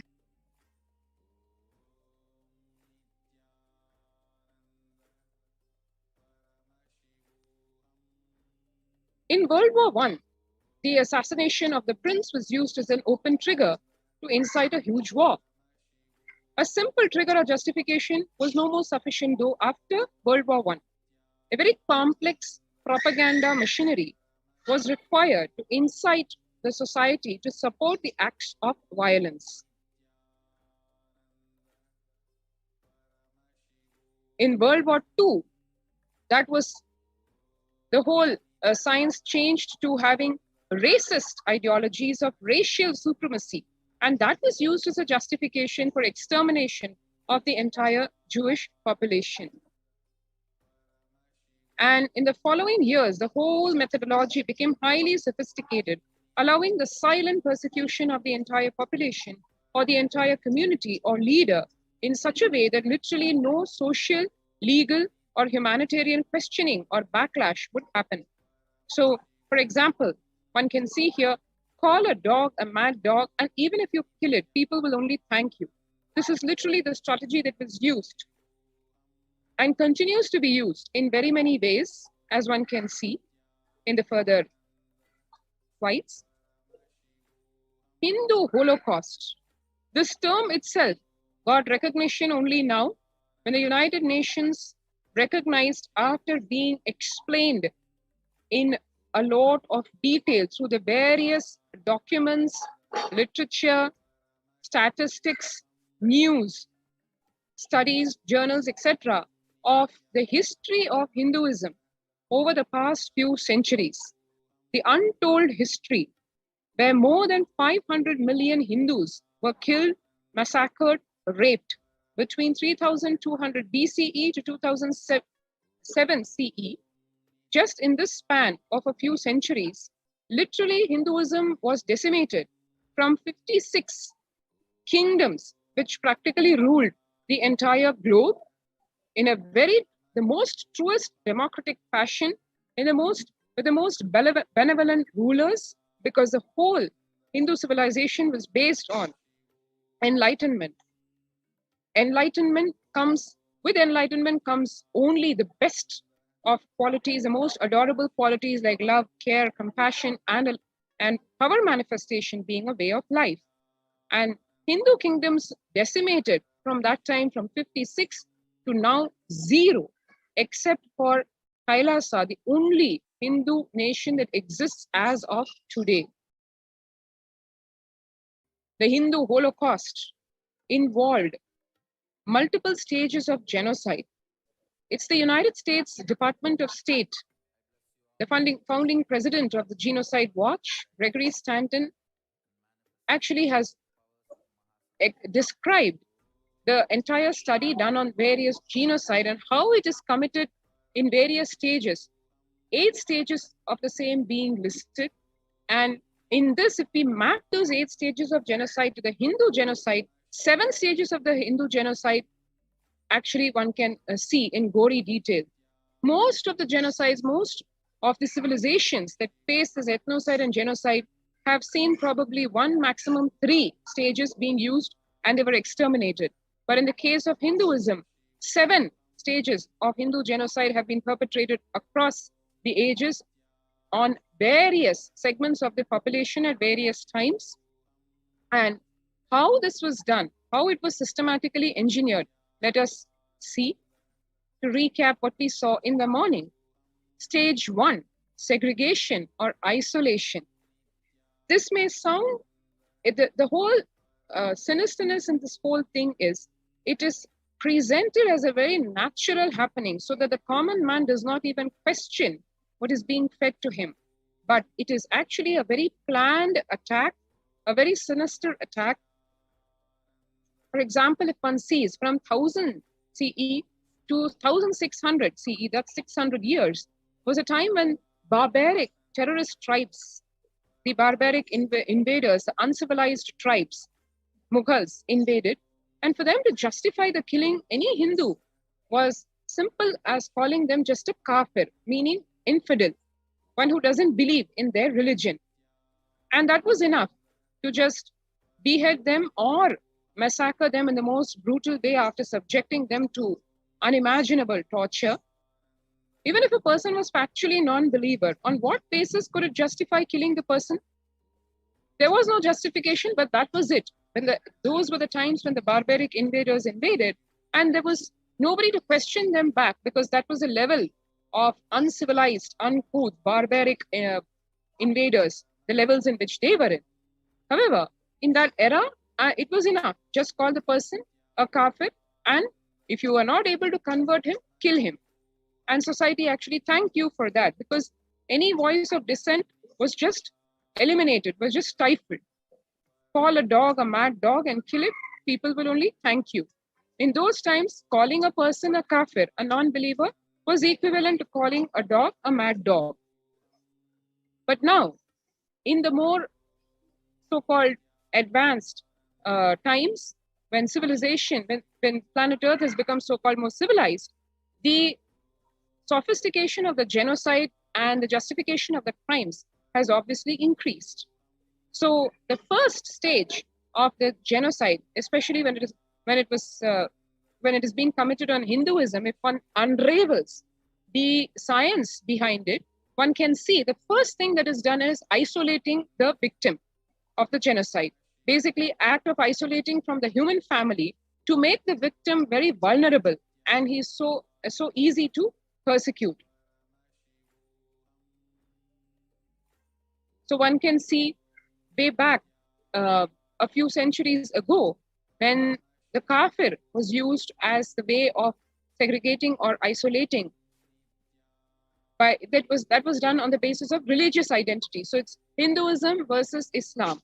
So religious identity was used to isolate the victims, in this case the Hindus, and that was used to commit even this kind of horrific crimes, as one can see pictorially over here, where women, where mothers, the Hindu mothers were forced to go through such inhuman torture as having to wear a garland of the skulls of the heads of their own children who were beheaded right before them, and the wives of the Hindu men having to ascend the funeral pyre along with them, because if they would not do so, they would not only be violently, brutally, horrifically raped, but even it went to the extent that if they somehow managed to escape this brutal violation of their bodies, the invaders would go to the extent of raping their dead bodies even.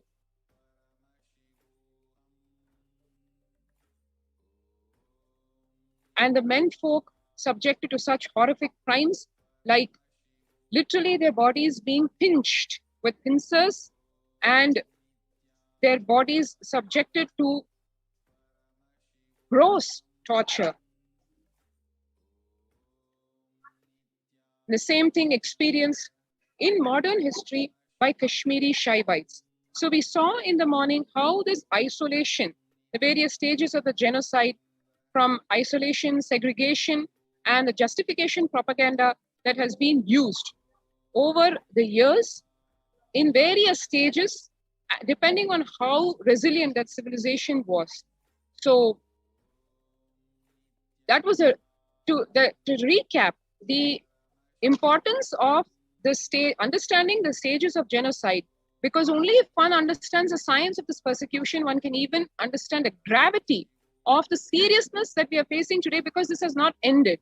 It is still continuing, and the only way we can awaken to that is to understand how the science functions. So let us jump right now to the next stage of the persecution, of the science of persecution, the stage number 5. We went over the 4 stages of the science of persecution, and now we'll right away jump into the next layers of this science. So let's take a short break, and then we will jump right into the next layers of the science of persecution.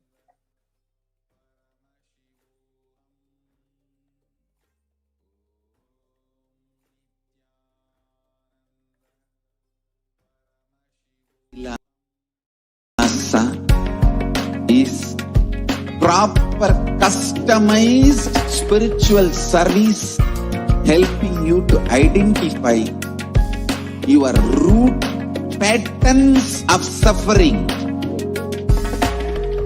We have perfected the science of helping every individual from every cultural, religious, nationality background.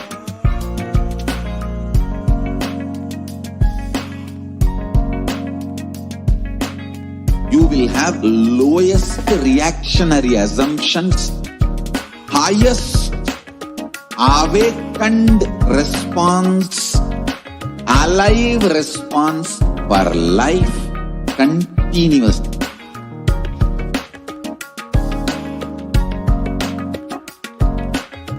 Kailasa is enlightenment ecosystem, literally enlightenment itself in your own home, wherever you are.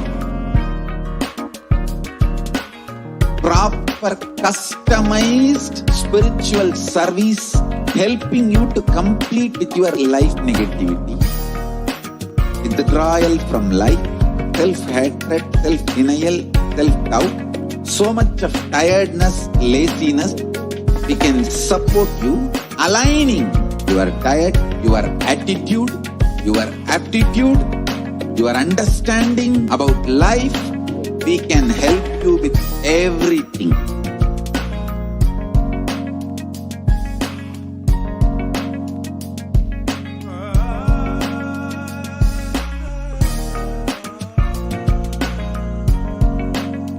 If you are interested in enlightenment, we will immediately bring this to you. If you are not interested, we will explain the whole science, inspire you and make you interested in enlightenment time. We need to cater this enlightenment science to the whole world wherever they are, because enlightenment is the birthright of all human beings. Kailasa is responsible to provide that to all human beings.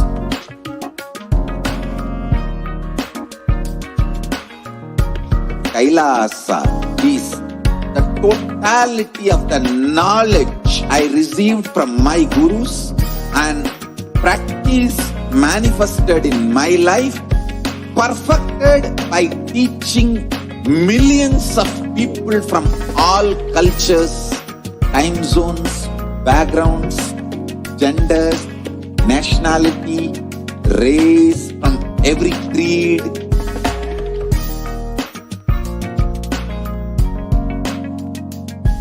So this absolutely perfected knowledge available to you, served to you in your home, without even you moving out of your couch, free of cost.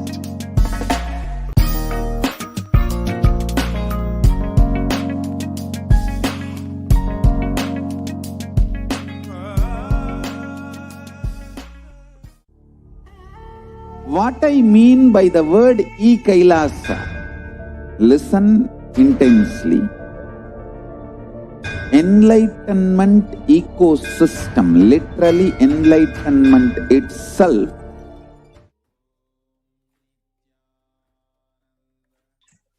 Come back, dear viewers. Continuing on the fifth stage of the 7 stages of the genocide. So the fifth stage of the genocide is silent assassination. Actually, this month, we are observing the Hindu Holocaust month, awareness on the Hindu Holocaust. And as a part of that, we are sharing with all of you how systematically this whole genocide and the Holocaust on Hinduism is a science. So we had Manati Achalananda Swami summarize the first 4 stages of the persecution. And now we are in the 5th stage of the persecution, which is silent assassinations. Carrying out assassinations using silent means like anonymous mob, so that no one may be blamed and it may be conveniently dismissed as an accident, a natural occurrence, or a suicide. Let's see some examples of silent assassinations. Over 200 million Hindus were killed for being Hindus.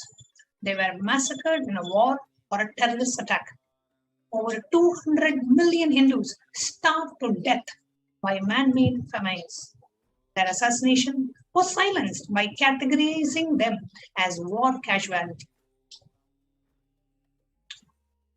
Anti-Hindu historians dismiss their death, claiming that wars by nature have casualty.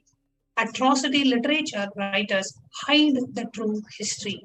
It is not war casualty, but it is a systematic planned attack on Hindus. On the 7th of November, 1966, 5,000 Hindu sadhus were killed in a police action. The official numbers reported range is from just 8 to 375. On the 30th of April 1982, 16 male and 1 female sannyasi of Anandamarg were pulled out of a cab and burnt alive near a bridge in a broad daylight. More than 30 crore was spent by the government on various court trials and tribunals. The end result? No justice. And even today, this silent assassination is being used as a weapon to carry out assassinations against Hindu gurus, Hindu leaders, and the Supreme Pontiff of Hinduism has been a victim of more than 100 assassination attempts. While the Supreme Pontiff, since the year 2002, since the public life started, he has been a consistent target of the anti-Hindu elements, knowing that the Supreme Pontiff of Hinduism is the only hope for Hinduism and the last hope for Hinduism. So assassinating Supreme Pontiff of Hinduism would mean an end to the greatest signs of enlightenment. That's how Supreme Pontiff of Hinduism is reviving through Kailasa. So you can see the silent assassination, mob lynching, carrying out assassinations using silent means like anonymous mob, so that no one may be blamed and it may be conveniently dismissed as an accident, a natural occurrence, or suicide. And on the 20th of April, Maharaj Kalpavriksha was assassinated by mob lynching. If it was not recorded on camera, it would have remained as a silent murder. On the 24th of November, the disciple of Supreme Pontiff of Hinduism, His Divine Holiness, Bhagavan Nithyananda Paramashivam, Sri Nithyananda, was burnt alive. There was an assassination attempt in the Tondai Mandala Adinam. And on the 3rd of March, the police support the mob lynchers in a murder attempt where the Supreme Pontiff of Hinduism was burnt inside his own residence, being locked into his residence, and the whole residence was burned. And this was live telecasted on the national television channel. Just to that extent, the silent assassinations happened.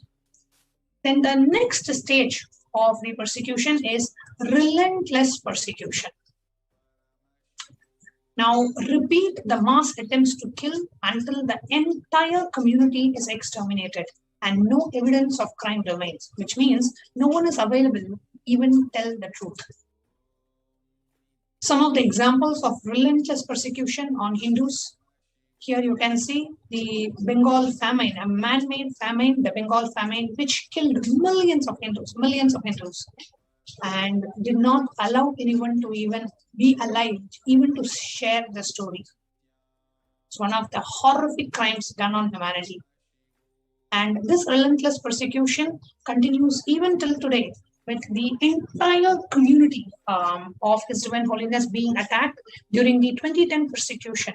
All the Kailasas all over India were attacked on the same day, like just in a few days, in the same week, I should say, since the 3rd of March 2010, simultaneously, the anti-Hindu elements attacked hundreds of Kailasas, temples, adinams, monasteries, Sarvanyapitas, gurukuls, satsang centers, padaka mandirs, home temples were attacked relentlessly until they were closed or forced to shut down. People were forced to be displaced. So much happened, and this relentless attack and the relentless persecution is used as one of the powerful weapons to attack Sanatana Hindu Dharma. And the relentless persecution, they try to exterminate. Actually, they try to eliminate the entire community so that nobody is even alive or nobody is even following this particular, following the Supreme Pontiff of Hinduism, or would continue to remain as Kailaya-vasis. This was their plan. So here you can see multiple rapid assassination attempts just in a span of about 48 days. The Supreme Pontiff of Hinduism went through more than 40 assassination attempts. So the whole idea is to continuously attack. There were multiple poisons to kill and poison Supreme Pontiff of Hinduism. We have proofs to show that the entire body of Supreme Pontiff of Hinduism was poisoned when the Supreme Pontiff of Hinduism was in illegal custody, and a huge amount of lead content was discovered in Supreme Pontiff's body, which is a slow poison, which leads to the death of the person, but without having any suspicion on who was the one who actually induced and poisoned Supreme Pontiff's body. All these are used as attack and assassination tactics against Hindu leaders and Hindu gurus. Here you can see the 2012 mob lynching, where in a group there are like a huge amount of like few hundred policemen, 600 battalion policemen was gathered just to arrest the Supreme Pontiff of Hinduism. And in that stampede, here you can see one person actually grabbing and trying to kill the Supreme Pontiff of Hinduism by grabbing his neck. And here you can see the picture, but you will never be able to identify this in a crowd because all this happened so suddenly. Thanks to the video footage, we were able to get the video evidence of this police officer trying to strangle the neck of the Supreme Pontiff of Hinduism. Here you can actually see the clip, how as a Supreme Pontiff of Hinduism is coming out, the entire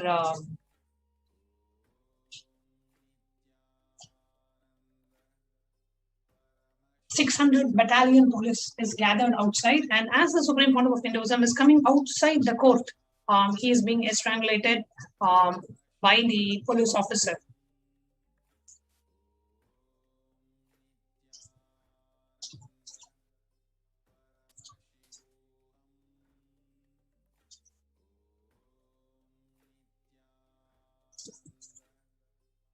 And the relentless persecution continues with the torture, genital mutilation, and a deep-rooted pain that the avataric body of the Supreme Pontiff of Hinduism was subjected to go through.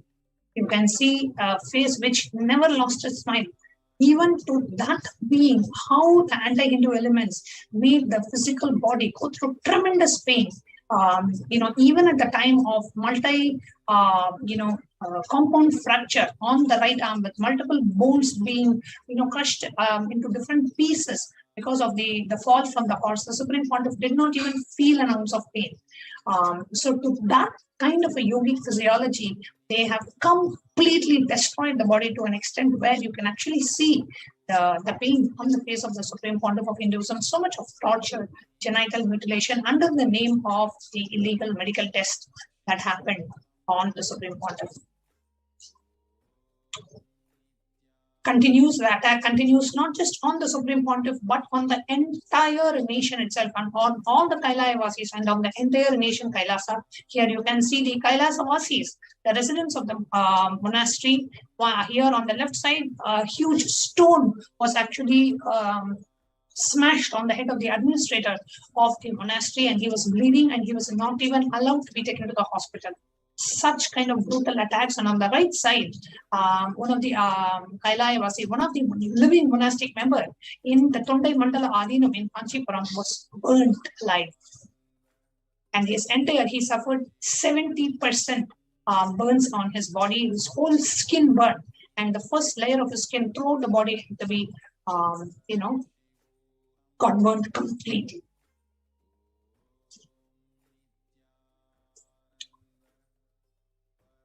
Now the whole question is, why were the disciples, devotees, and the sannyasis attacked in this relentless persecution? So that nobody is alive even to tell the truth.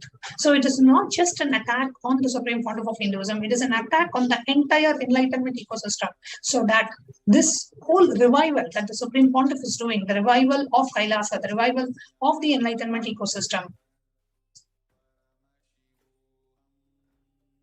the revival of Kailasa and the revival of enlightenment ecosystem can be completely eliminated, can be completely stopped. Here you can see more attacks on the disciples of the Supreme Pontiff of Hinduism, more attack on the members of Kailasa, more attack on members of the indigenous community. Women, children, men, adults, nobody gets spared.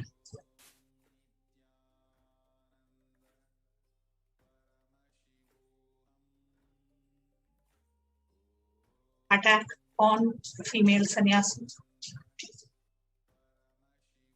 Relentless persecution and genocide continues. Here you can see in 2010, all the Kailasas in India were attacked. The first major attack within about 24 to 48 to 72 hours at the max. Pretty much every Kailasa all over India, whether it was a Gurukul or a Sarvanyapita or a temple or a monastery, was attacked. Completely destroyed. The deities were destroyed. Adinam was attacked. The people inside were forcibly displaced. So much of violence, burning of the monasteries. In 2012, protests and media attacks continued. Second major attack on the main headquarters of Kailasa in India. In 2013, the attack on the main headquarters continued. In 2014, attack in the Adinam in Bangalore, Uttarahalli Adinam. In 2014, a direct attack on the physical, assassination attempt on the Supreme Pontiff of Hinduism. And 2017, two major enlightenment ecosystems in Tiruvannamalai and in Trishulam were attacked. In 2018, there was an attack on the Erode Adinam.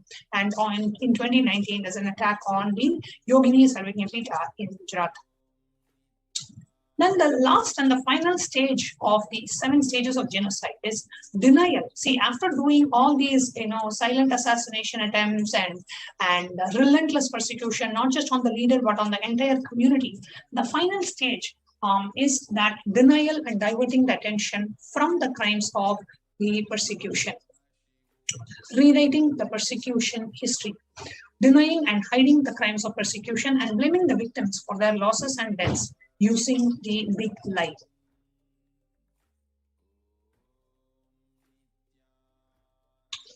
Here you can see 29 million, 3 crore people were starved to death to finance the wars of the colonial empire. And however, the whole persecution and the genocide of Hindus were completely denied by the Winston Churchill, who was the Prime Minister of British India at that time. He says, "I hate Indians. They are beastly people with a beastly religion. Their famine was their own fault for breeding like rabbits." One of the most prosperous civilizations with a GDP of a global GDP of more than 40%. And it was one of the most prosperous and most abundant economy that was there, was reduced to poster child of a third world country. And the worst part of it is this whole persecution is even denied. It's not even acknowledged, no reparation even to Hindus till today. And so much of denial of what was done to Hindus in India. Now, from 1933 to 1950, the famines in Bengal were continuing for decades. In spite of this, the colonial empire exported the grains to other countries where it was not even required, causing even more death in Bengal. Their Prime Minister denied it, claiming that Hindus deserved it because they bred like rabbits. No state education board Indian history book talks about the Hindu Holocaust. So today, the Hindus in India are completely aware what happened just 60 years back, 70 years back. Not just what happened in Bengal, but up to 3 million Hindus were killed, and a genocidal rape of about 350,000 women. 10 million Hindus fled the country. 30 million became internally displaced. The Hindu population in Bangladesh, 1951, was 22.5%. In 2001, it's hardly 8.5%. Now, although so many people were killed and raped, this is purposely this is being omitted from all the Indian history books. This topic is completely denied and not even discussed in any part of the world, either as a war casualty or as a religious persecution. So again, reinforcing that the 7th stage of the persecution is to deny that the persecution happened in the first place. From 1990 to 2018, for a long time until recently, the suffering of the persecuted Kashmiri Hindus were ignored and their human rights were denied. The Indian media mafia repeatedly suppressed the atrocities done to Hindus, done on Hindus by purposely not giving the coverage.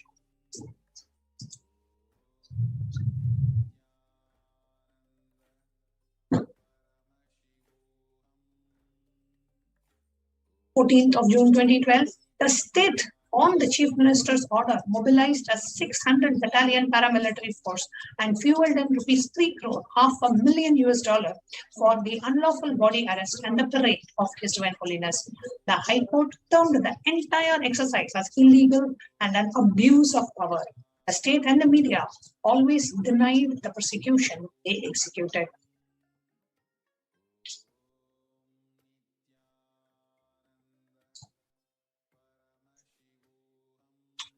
Denial and diverting the attention from the crimes of the persecution.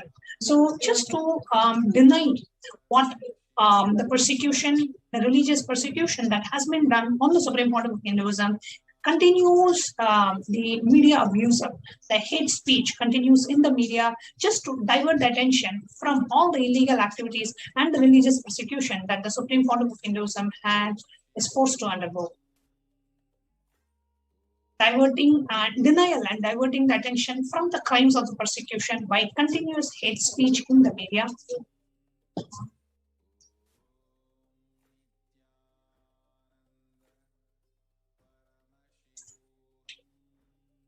And as a part of the Hindu Genocide and Hindu Holocaust Awareness Month, we need to understand genocide, though it is made to look as an accident, is not an accident. There is the science behind it, and anybody can be targeted.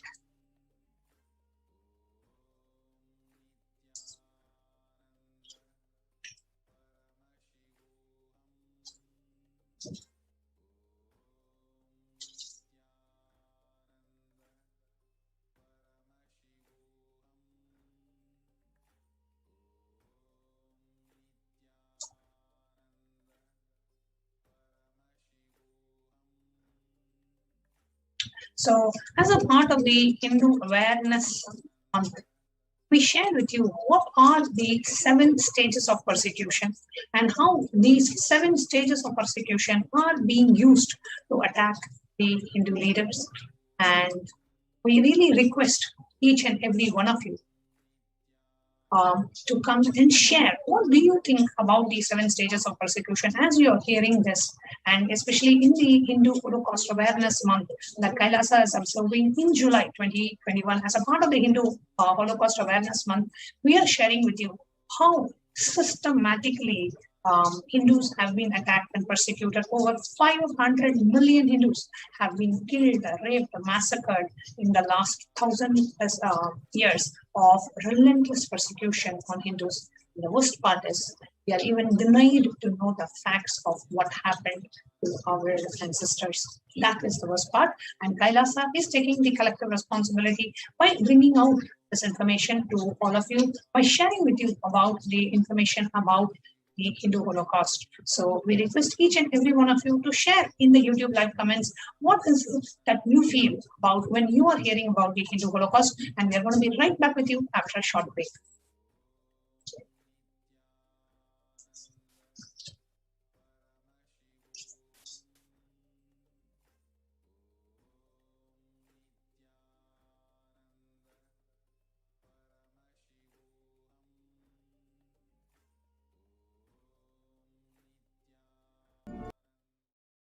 Wherever you are, if you cannot come to Kailasa, it's okay. Kailasa can come to you. Kailasa coming to you is e-Kailasa.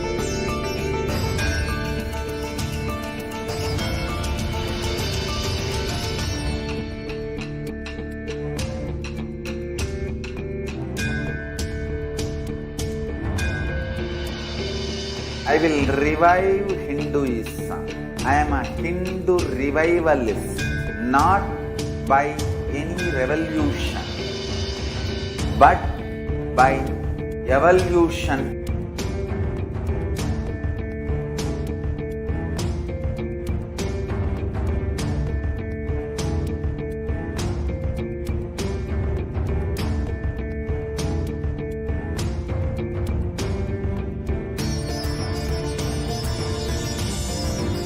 And setting model community.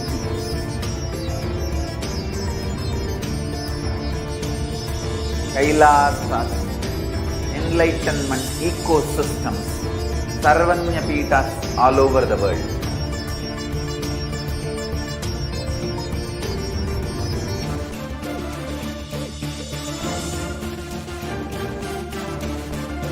All powerful cognition, knowledge, only when you live, power manifestation and possibilities manifestation happens. It's a fundamental truth.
Welcome back, dear viewers.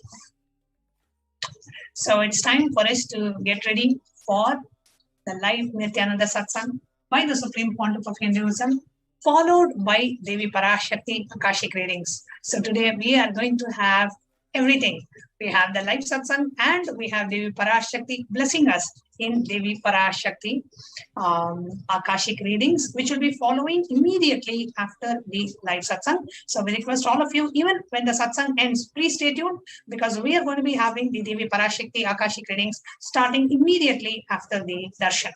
So for all of us who are eagerly waiting to have the darshan of the Supreme Pontiff of Hinduism and eagerly waiting to hear what Devi Parashakti is going to reveal to the world today.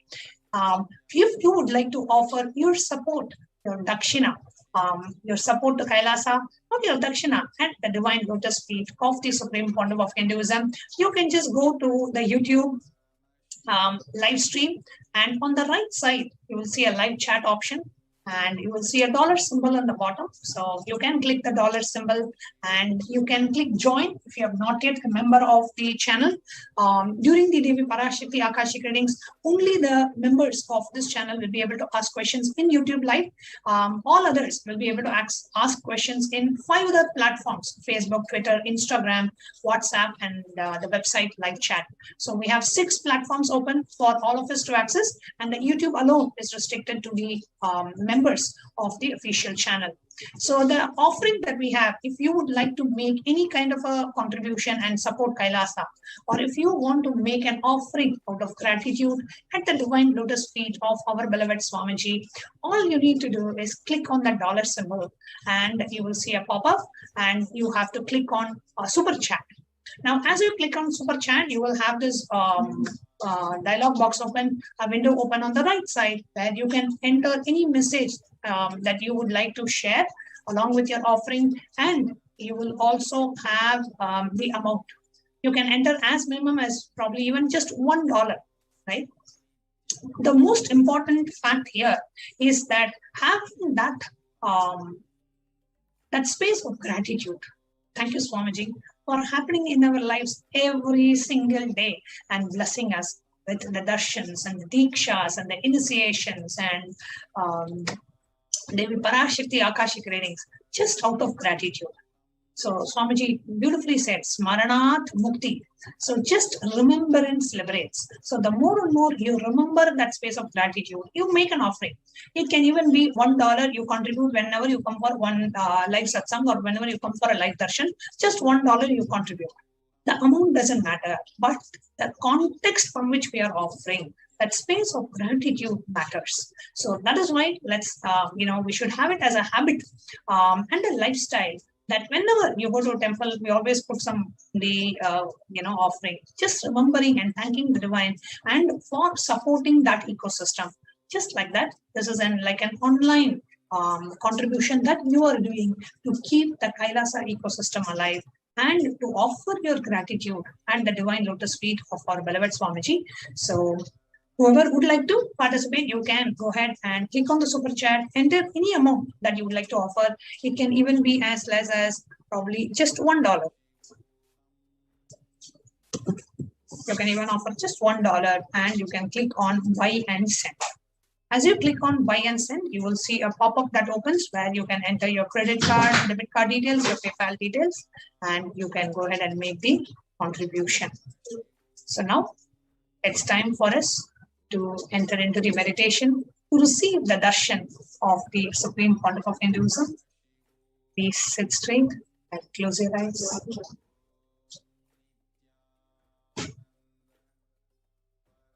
Bring your awareness to your breathing.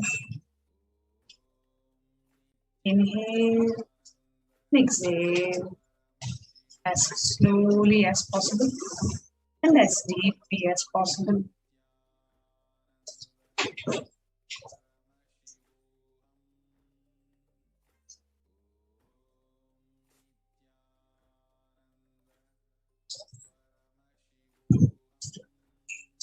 Intensely chant the Mahavakya.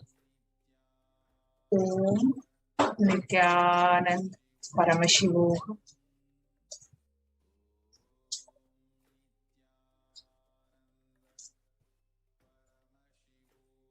Intensely chant the Mahavakya as we connect to the Supreme Pontiff of Hinduism and get ready to receive the live darshan. To be able to get into the space, see the blessings, darshan, the grace of the Supreme Pontiff of Hinduism, Jagat Guru Mahasamidana, His Divine Holiness, Bhagavan Nithyananda Paramashivam. As we are preparing ourselves for the Guru Purnima celebrations later this month, just consciously cherish every moment that you have had with your Guru, every powerful cognition that the Guru has manifested through you, every blessing that you have received, every boon that you have received, every moment where you have felt the presence of the Supreme Pontiff of Hinduism in your life. Just relive all those moments. Remember each and every one of them, how Swamiji has made himself available. How life would have been without Swamiji. Just thinking about how life would have been without the Guru will make you feel a deep gratitude. Thank you, Swamiji. Thank you for accepting me as your disciple. Thank you for being there for us always. Let your entire being soak and melt in that space of gratitude and the divine lotus feet of beloved Swamiji. Intensely chant the Mahavakya. Om Nithyananda Paramashivoham.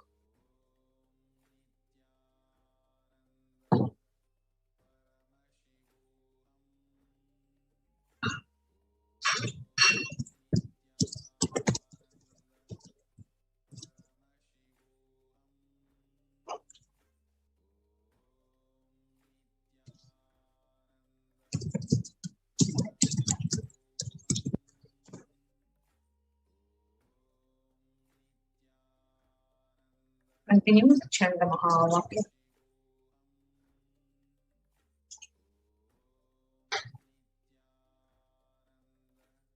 Nithyananda Paramashivam.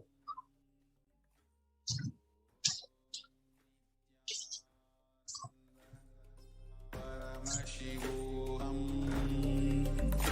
Om Nithyananda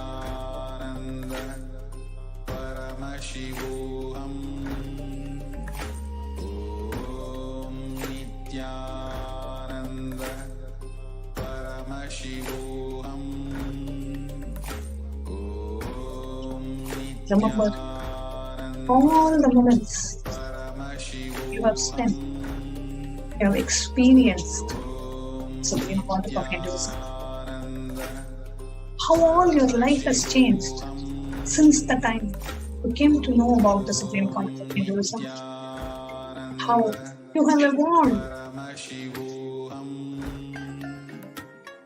physically, mentally, emotionally, spiritually. All the changes that you have experienced in your life.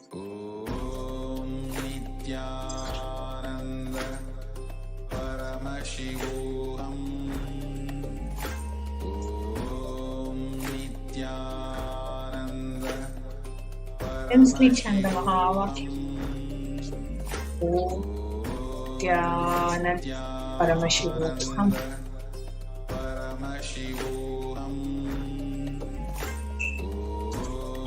Nithyananda Paramashivoham.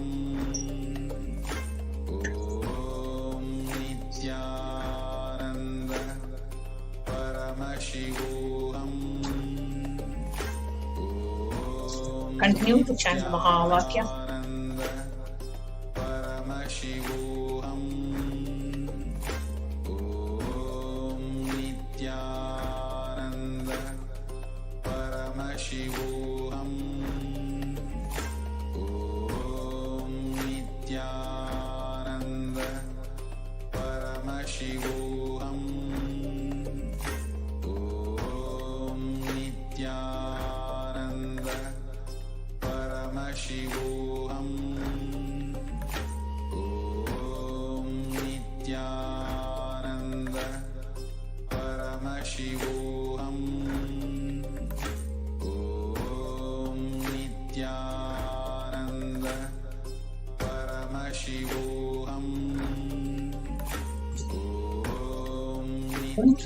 Nithyananda Paramashivoham.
Remember all the moments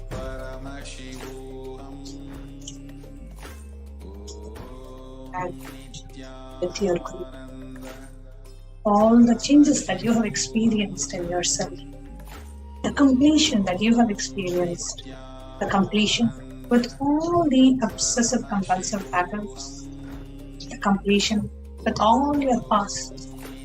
Just look in and see all the changes that you have experienced in your life since that advent of Supreme Pontifical into your life. How has your life changed? Just look back. How your life would have been if you did not have Supreme Pontific's step. Let your whole body melt in the space of deep gratitude. Ocean, surrender. Intensely chant the Mahavakya. Let your whole being reverberate with the Mahavakya. Om Nithyananda Paramashivoham.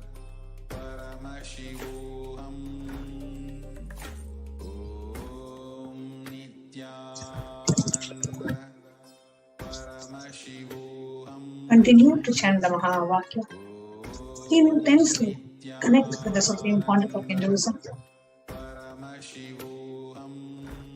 Continue to chant the Mahavakya as we prepare ourselves to receive the darshan of the Supreme Pontiff.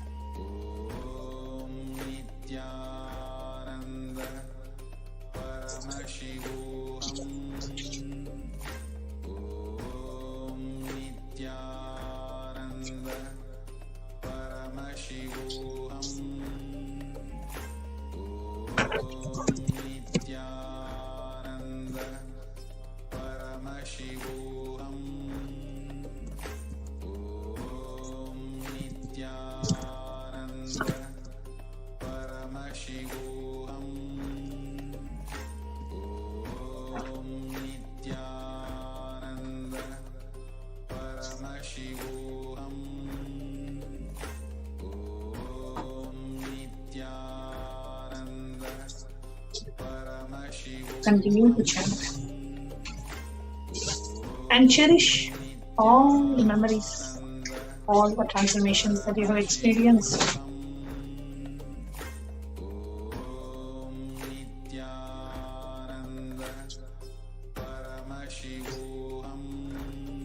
Let your whole being experience a space of being, gratitude, and surrender.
Intensely chant the Mahavakya.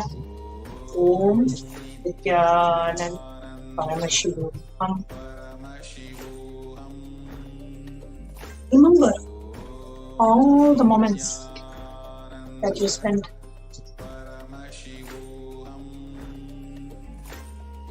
in the presence of the Supreme Pontiff of Hinduism, physically or in the virtual presence. All the powerful cognitions that you manifested, how you are experiencing the divine, how every moment the powerful cognitions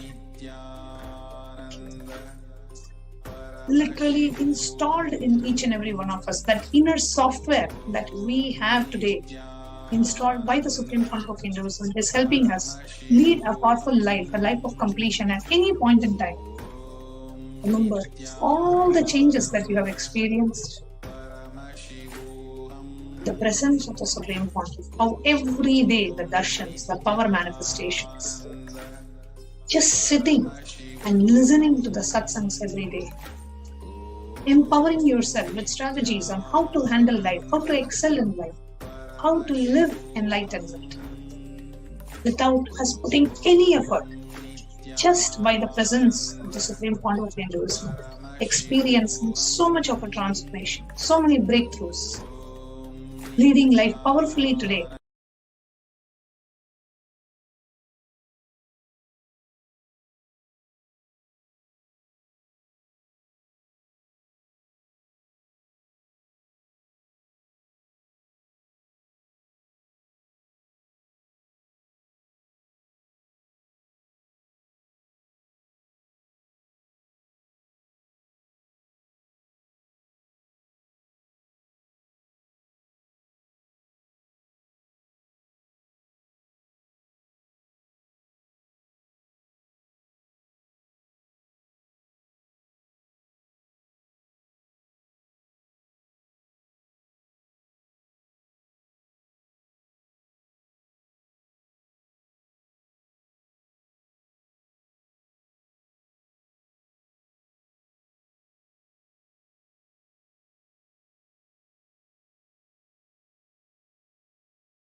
Connecting with the divine with your eyes closed is meditation. Connecting with the divine with your eyes open is darshan. Come, let us all now move from meditation to darshan. Slowly, very slowly, please open your eyes.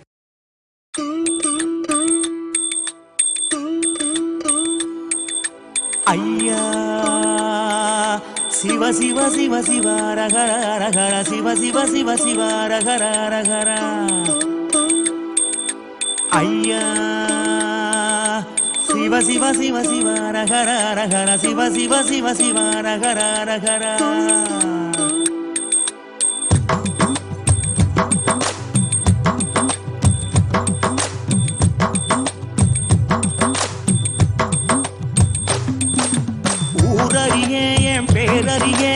உறவறிய தவத்துறவறிய உள்ளொன்று புறமொன்று பேசறிய உமை சிவன் போலே வேறறிய சிவ சிவ சிவ சிவ ரகர ரகர சிவ சிவ சிவ சிவ ரகர ரகர சிவ சிவ சிவ சிவ ரகர ரகர சிவ சிவ சிவ சிவ ரகர ரகர காலையும் மாலையும் கணக்கறிய நாளும் கோளும் நான் அறிய பாலையும் சோலையும் பிரித்தறிய பரம பரஞ்சோதி அடி சிறிய சிவ சிவ சிவ சிவ ரகர ரகர சிவ சிவ சிவ சிவ ரகர ரகர சிவ சிவ சிவ சிவ ரகர ரகர சிவ சிவ சிவ சிவ ரகர ஐயா ஊனறிய உயிர் உடலறிய மோன பெருவழியை நான் அறிய ஆணறிய பெண்ணறிய ஆதி சிதம்பரம் நான் அறிய சிவ சிவ சிவ சிவ ரகர ரகர சிவ சிவ சிவ சிவ ரகர ரகர சிவ சிவ சிவ சிவ ரகர ரகர சிவ சிவ சிவ சிவ ரகர சாமி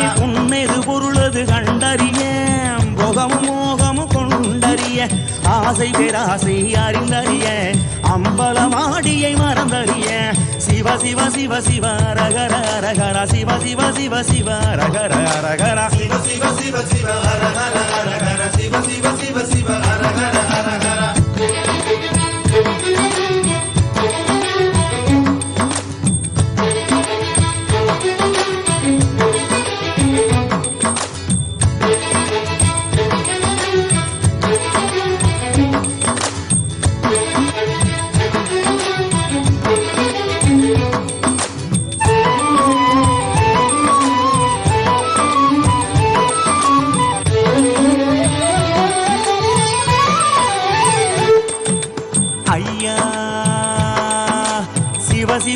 சிவ ரகர ரகர சிவ சிவ சிவ சிவ ரகர ரகர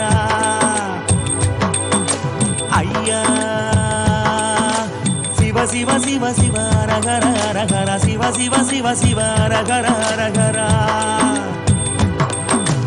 ஆகம வேதங்கள் படித்தறிய 6 குளங்களில் குடித்தறிய யாகமும் யோகமும் செய்தறிய ஓமுகம் பார்த்து பணிந்தறிய சிவ சிவ சிவ சிவ ரகர ரகர சிவ சிவ சிவ சிவ ரகர ரகர சிவ சிவ சிவ சிவ ரகர ரகர சிவ சிவ சிவ சிவ ரகர ரகர சும்மா ஒருபோது இருந்தறிய சுத்த அசுத்தங்கள் பார்த்தறிய ஆத்ம நிவேதன செய்தறிய அர்த்தநாரீசன் அடி சிறிய சிவ சிவ சிவ சிவ ரகர ரகர சிவ சிவ சிவ சிவ ரகர ரகர சிவ சிவ சிவ சிவ ரகர ரகர சிவ சிவ சிவ சிவ ரகர சாமி ஏடறிய சொல் எழுத்தறிய ஏற்றமும் தாழ்வும் நான் அறிய வீடறிய குடுங்காடறிய சோமசுந்தரன மறந்தறிய சிவ சிவ சிவ சிவ ரகர ரகர சிவ சிவ சிவ சிவ ரகர ரகர சிவ சிவ சிவ சிவ ரகர ரகர சிவ சிவ சிவ சிவ ரகர ரகர உணவறிய ஊரும் உணர்வறிய உள்யது வெளியது நான் அறிய கணவறிய நனவறிய கனக சபாவரி அடி சிறிய சிவ சிவ சிவ சிவ ரகர ரகர சிவ சிவ சிவ சிவ ரகர ரகர சிவ சிவ சிவ சிவ ரகர ரகர சிவ சிவ சிவ சிவ ரகர ரகர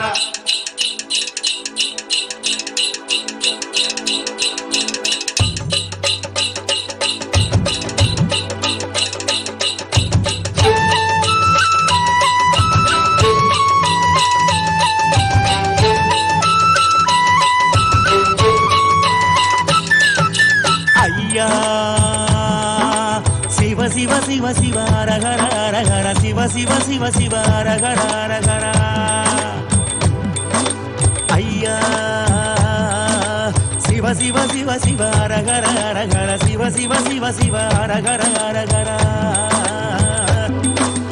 இரவறிய ஒரு பகல ஓம் நித்யானந்தேஸ்வர परमशिवसमारम्भाम् नित्यानन्देश्वरि परमशक्तिमध्यमाम् अस्मदाचार्यपर्यन्ताम् वन्दे गुरुपरम्पराम्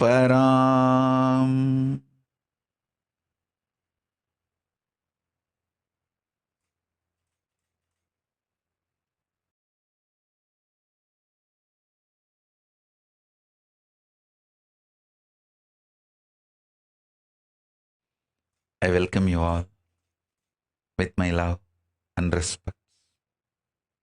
I welcome all the devotees, disciples, samajis, satsangis, Shrimahans, Mahans, Tanedar, Kotari, visitors, viewers, everyone sitting with us all over the world. I welcome you all with my love and blessings. Paramashiva's message directly from Kailasa. Listen.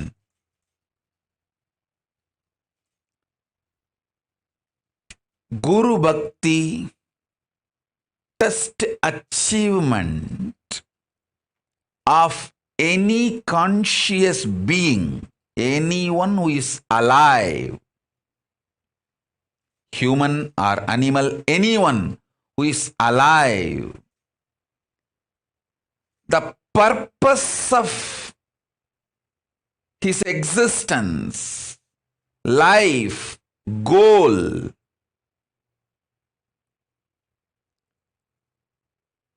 purpose of human life, purpose of any life is conscious sovereignty.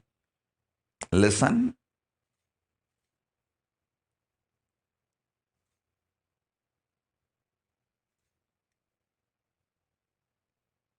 Only Guru Bhakti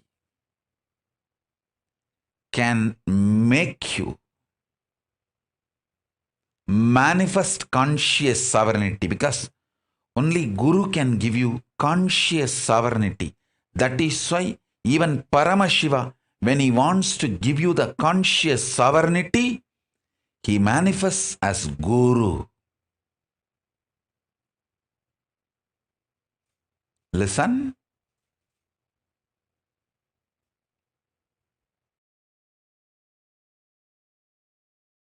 When he wants to create, when Paramashiva wants to create, he manifests Brahma, and as Brahma, he does the creation. When he wants to do sustenance, he manifests himself as Vishnu, Parandama, and he does the sustenance. When he wants to rejuvenate, he manifests as Rudra, and he rejuvenates. When he wants to put beings in delusion, he manifests himself as Maya and does that. When he wants to give liberation, conscious sovereignty, he manifests as Guru and gives. Listen. Conscious sovereignty is the greatest achievement.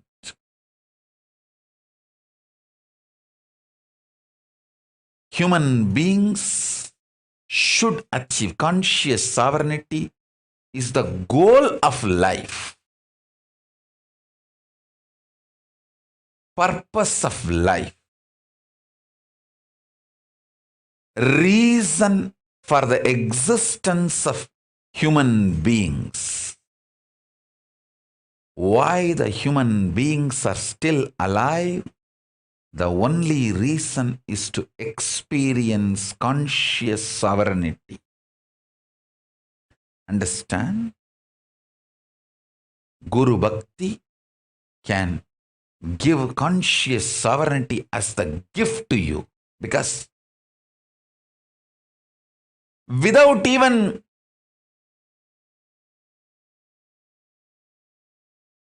you struggling, it can be given to you as a gift. Understand few things.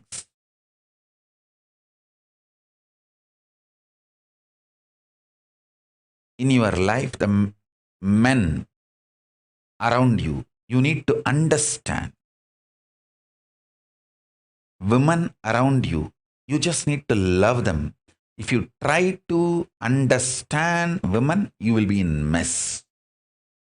No. You just need to love them, support them, help them grow, manifest. Listen. Anything related to length, rationality, logic, try to understand. Anything related to breadth,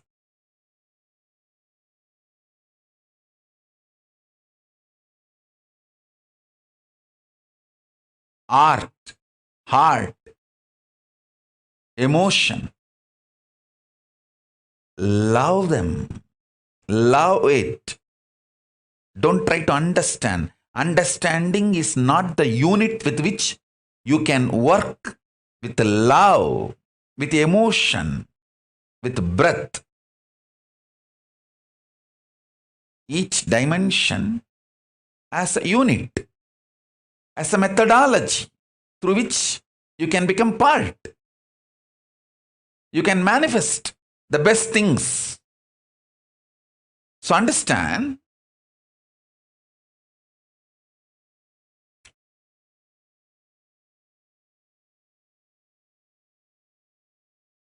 logic, intellect, rational, this dimension can be understood. You can reap the maximum benefit from length, logic, rational dimension through the methodology called understanding. You can get the best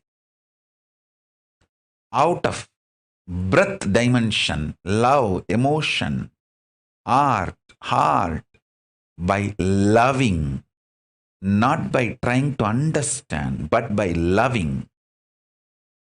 All the best things you can achieve, you can get the maximum benefit out of depth dimension by simply being ferocious and manifest. The depth dimension, you can't reap the benefit of depth dimension through understanding or by loving. The depth dimension benefits you can reap only by being ferocious, powerful with you, and manifesting it. Now listen deeply.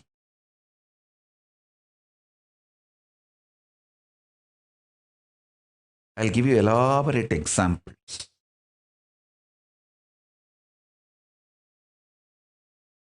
Whole Hinduism is focused on human beings experiencing conscious sovereignty. Listen. Fundamentally, mind binds you, chains you through patterns, obsessive, compulsive, reactionary behavior patterns,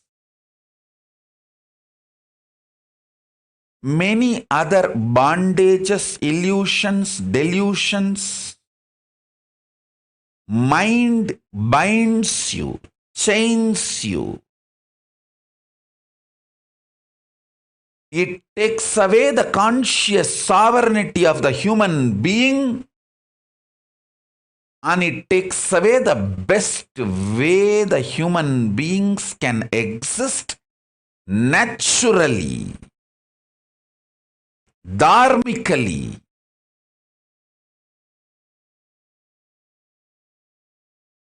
A simple human existence. And the best things that simple human conscious existence can manifest, everything is hijacked, taken away, chained, bound by mind. And when you start manifesting ferociousness and break the patterns, manifest powers, your mind is transformed into supermind. Bhagavan Aurobindo elaborately explains the science of making the mind into supermind. I would like to sincerely recommend all of you to read the book, The Divine Life. The whole book is about the science of transforming mind into divine, mind into supermind. So,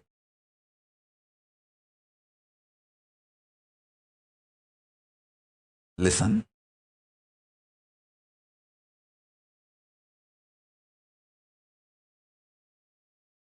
That book, The Life Divine, that explains the science more detailed, elaborate way. I'll be very happy if all my disciples get that book, all my followers get that book and read. Now let me give you the essence. Listen. The economical independence, social freedom, having the life of multiple choices, luxuries, comforts, having multiple options and choices as freedom, cultural enlightenment. All this, I am not against any of this, but conscious sovereignty is far beyond all this. Listen. mind gives you the freedom of choices and options by taking away your conscious sovereignty. It is like how the anti-Hindu civilizations, how the people who want to destroy Hinduism, they put the Hindus in jail.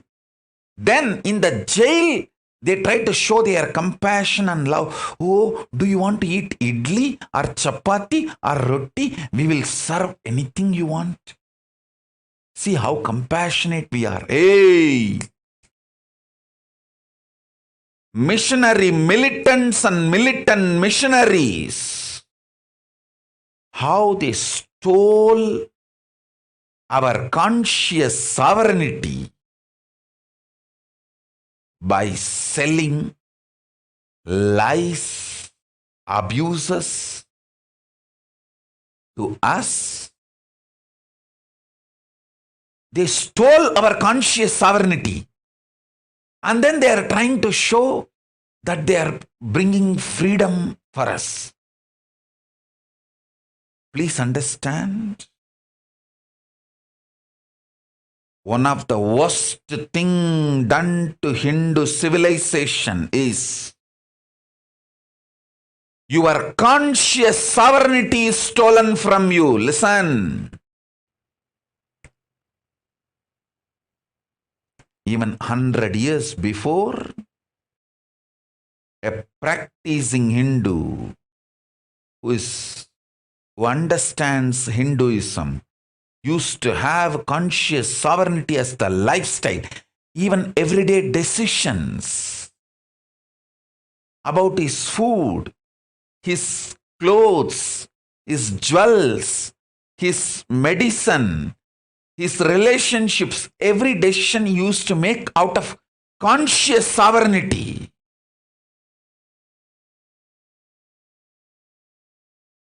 Hey, when you have stomach pain,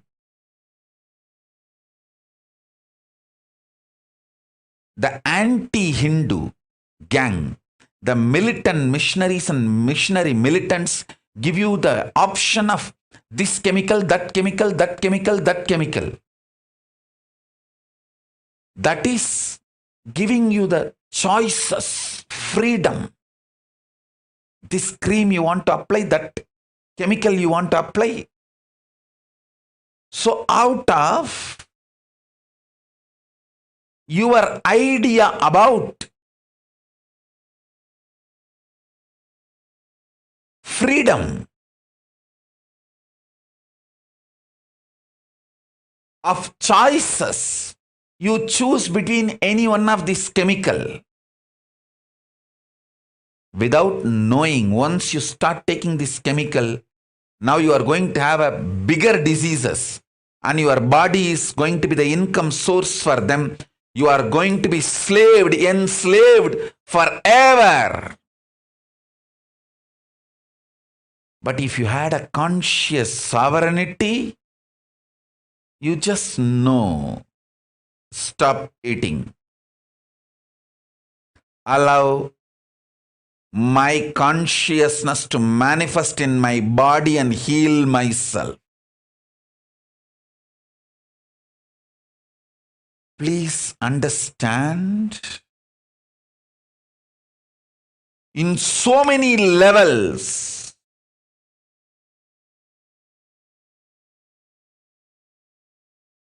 your conscious freedom, conscious sovereignty has been stolen with the character of choices and options as a freedom. It's like a child has inherited $1 billion wealth, and one fellow suddenly enters the scene and hijacks the whole $1 billion and gives the option to the child. You want candy or Barbie doll? See, I am giving you so many options. I am such good person. I'm taking care of you. Stolen billion from that baby, which is his inheritance, showing few candies and toys and making that baby believe that this fellow is a good guy and protects the baby. Worst thing is, last 100 years, Hindus have started believing like that baby and completely cheated, got cheated.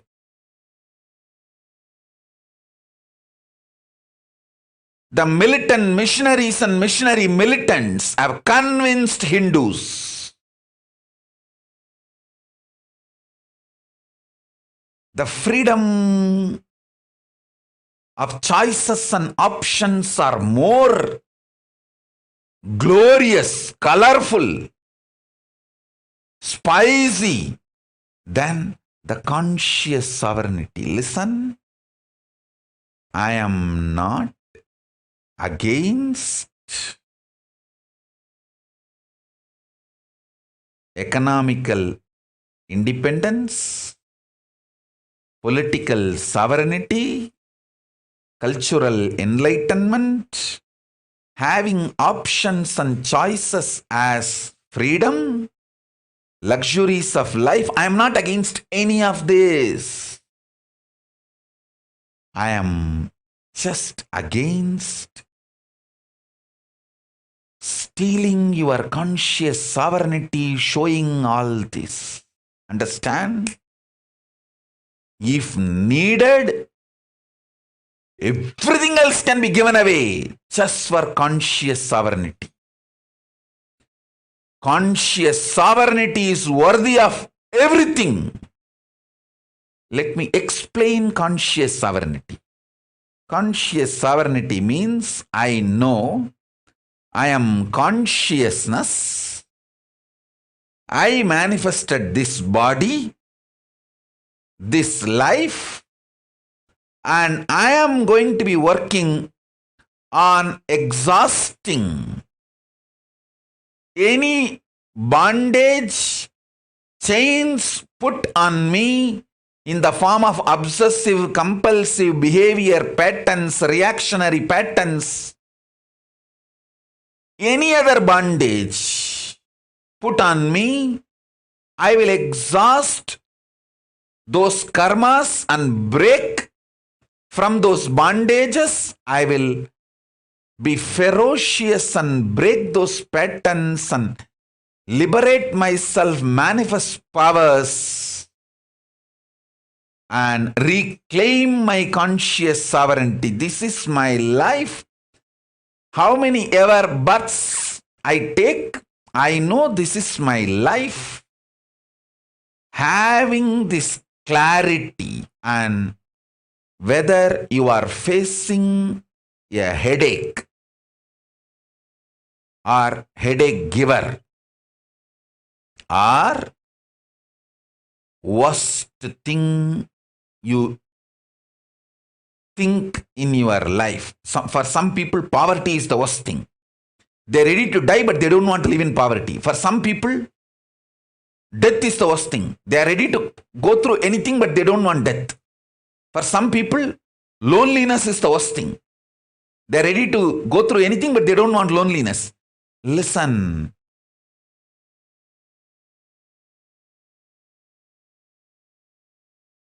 Nothing is worst in your life other than losing conscious sovereignty.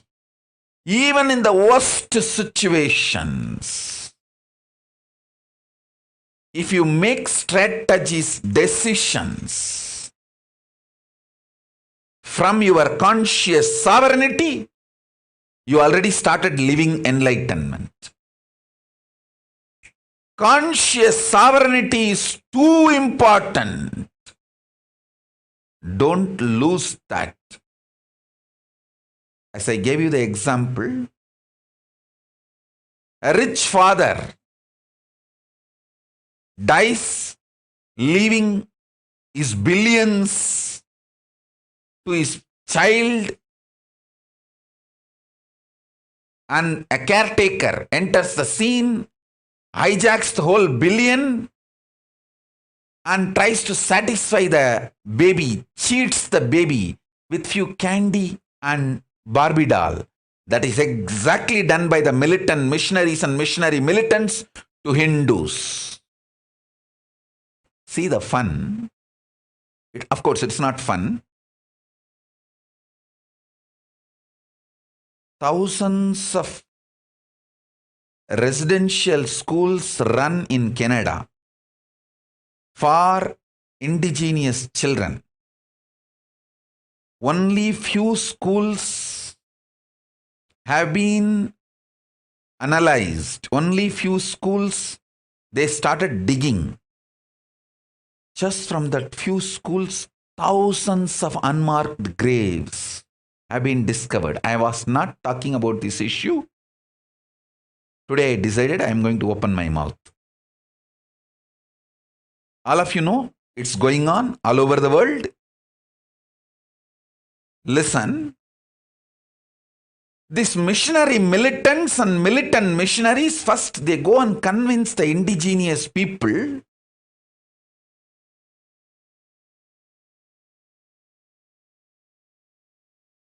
they don't know how to bring up their kids. First. Second, if they are not able to convince, they accuse, terrorize. Oh, your child rights are violated. You guys are not taking care of the children in a civilized way. Indigenous people are either terrorized or seduced.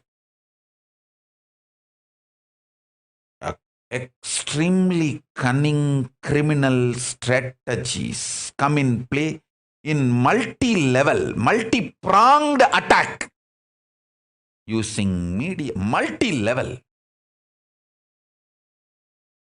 Fear, greed, guilt, everything is used.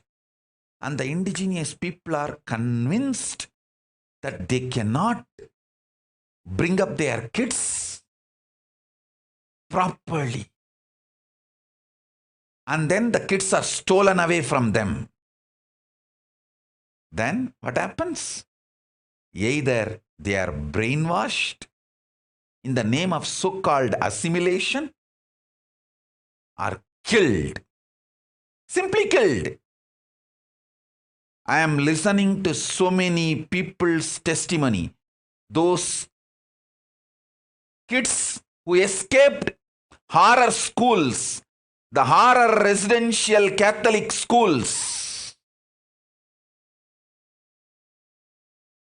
Now they are all old people. I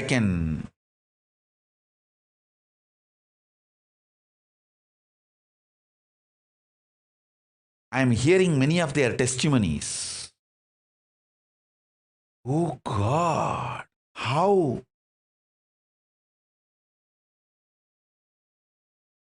Exactly, they have done the same to Hindus. If you go and investigate in India or all the countries where Hindus were there, India, Nepal, Malaysia, Sri Lanka, go and investigate. You will find millions of unmarked graves, and in India they just burn it. Millions of kids burnt. Of course, millions are brainwashed and assimilated with the so-called assimilation and made to believe Hindus can't bring up their kids. Cultured. And worst thing is,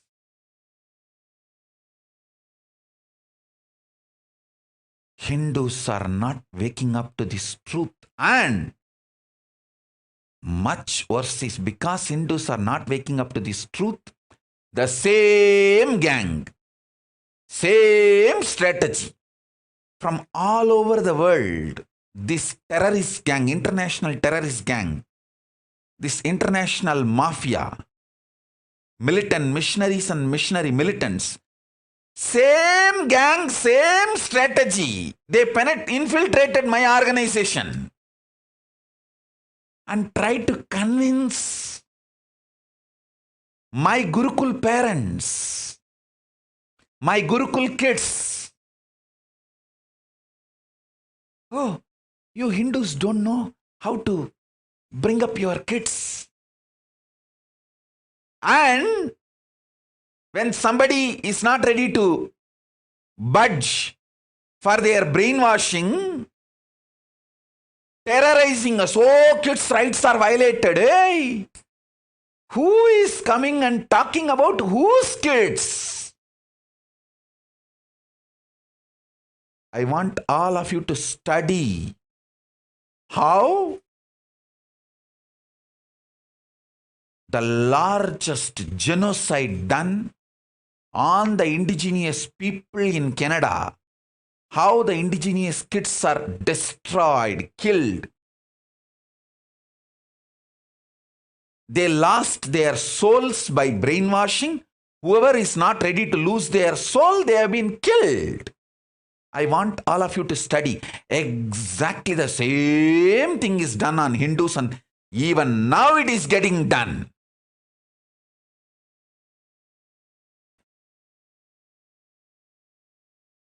Exactly, they have done the same thing to my Gurukul.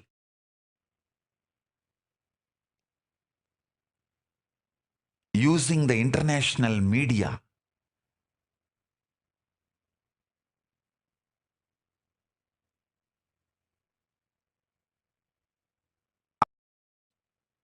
Indian media is just shit. It is nothing but shit.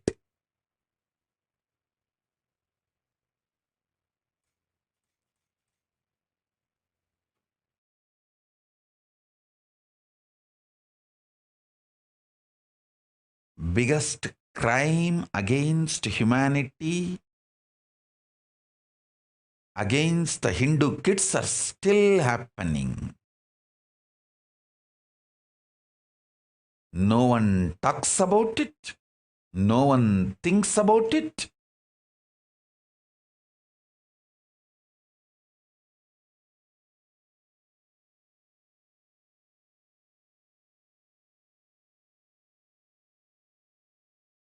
I am talking because I personally suffered the extension of this genocide happening to indigenous people in Canada. What was done to indigenous people in Canada? It is continuing. It was done on Hindu kids and still continuing. How this international criminal gang, terrorist gang, the militant missionaries and missionary militant mafia, how they infiltrate the organization, sit inside for years sometime, convince people, whoever can be convinced, brainwash them. Oh, you guys don't know how to bring up your kids. And if somebody is not ready to get brainwashed, terrorize them. Oh, the kids' rights are stolen. Child abuse is happening. God. Wolves and foxes are worried about the goat getting wet in the rain. In Tamil, there is a proverb. ஆடு நனையுதேன்னு ஓனாய் அழுதுதான். Wolves and foxes and culnaries cry, saying, oh, the goats are getting wet in the rain.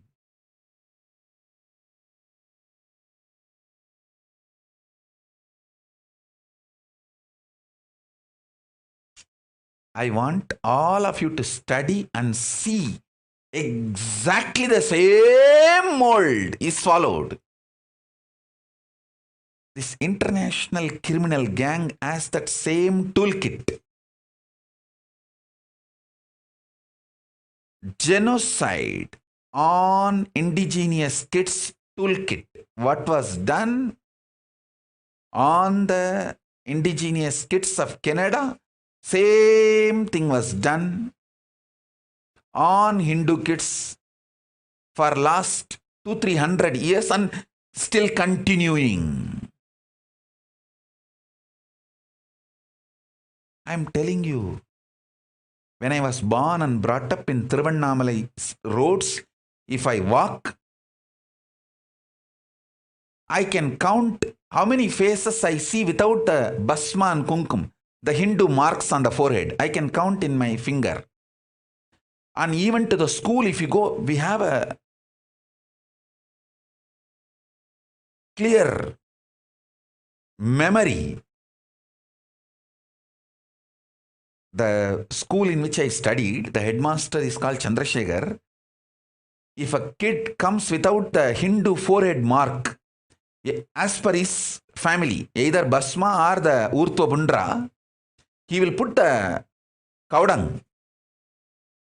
It's a compulsory. You have to come with your traditional family face, the forehead mark to the school. Now, if you go to school with any Hindu mark, you will be punished. See, within 40 years, listen, if I stand in the streets of Tiruvannamalai and tell the people of Tiruvannamalai, 30 years before, when I studied in the schools, hey, after 30 years in the same place, your next generation kids, your kids will not be able to have the basma and kunkuma and freely go to the temple or school, they would not have believed me. Now, if I stand in the streets of Tiruvannamalai, I can count in my hand how many number of people wearing basma and kunkuma. In 80s, 99% of the people will be wearing the basma and kumkuma, living Hindu life. Now in 2010, now I think 2020, 99% of the foreheads does not have basma and kumkuma. Only good news I have is Arunachala never gives up Tiruvannamalai. He protects it because he wants to have a conscious landing pad to land again and again to save the planet Earth. Whenever he wants to land as incarnation, he needs a conscious airport. For that, he keeps the Tiruvannamalai alive, and Tiruvannamalai will be protected. That's the good news. But now, whatever I am talking, 30 years before, when I was given Samaya Diksha, Vishesha Diksha, if I told my community people, 30 years after, your kids will neither receive Samaya Diksha, Vishesha Diksha, the habit that will not be there, they would not have believed. But now that is the truth. My family kids do not even know what is called Samaya Diksha, Vishesha Diksha. The whole community do not know. What is Samaya Diksha, Vishesha Diksha? The community which kept the Saivam alive, the community name itself is Saiva Velalar, Adi Saiva Velalars. The kids do not know what is Saiva Diksha, Samaya Diksha, Vishesha Diksha, Siva Diksha.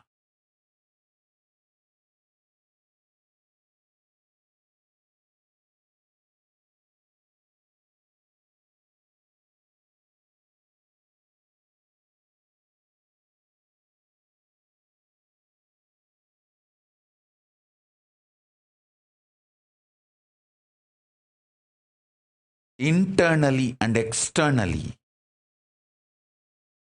the crimes done against indigenous Hindus.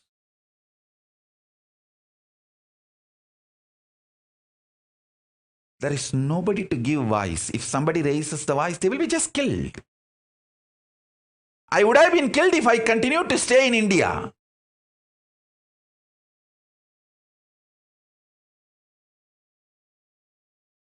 Because Paramashiva has protected me and protecting me, now keeping me in a safe place. Kalabhairava is continuously protecting me. I am able to even speak out.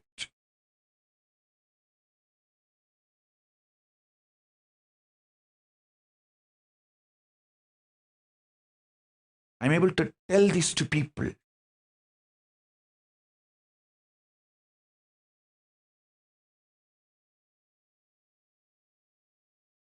I tell you,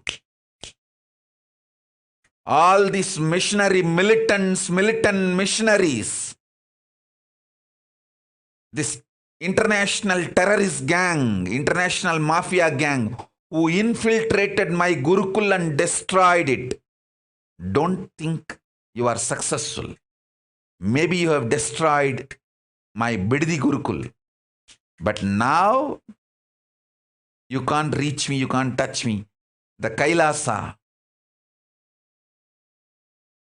Paramashiva has given me enough powers and protection. Listen.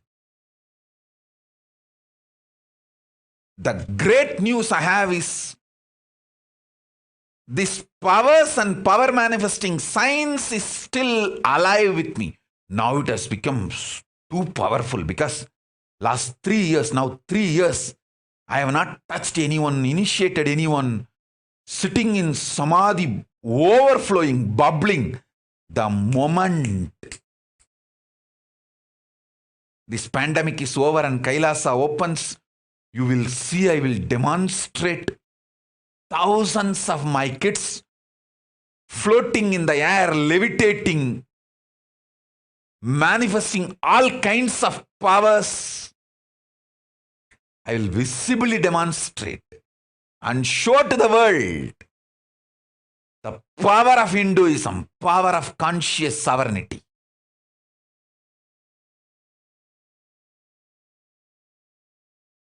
The good news is, Paramashiva has given me politically sovereign, safe place to teach the science of conscious sovereignty and transmit it. And still I have enough kids and parents who understand what is being done to me and to my Gurukul. It is attack on the conscious sovereignty of Hindus. Understand, I am talking in multi-level. How your own mind binds you and takes away your conscious sovereignty, and how externally the terrorists, the militant missionaries and missionary militants entered, penetrated, infiltrated our Gurukul and tried to destroy our conscious sovereignty. Using the same method, the way the kids were killed in Canada. I tell you, this gang which infiltrated into our Gurukul, they actually want to take over the Gurukul and kill the kids. After slowly, without media attention, in few years they would have done it. They would have either driven out the kids, whoever is not ready to go, whoever wants the enlightenment science, conscious sovereignty, they would have killed those kids.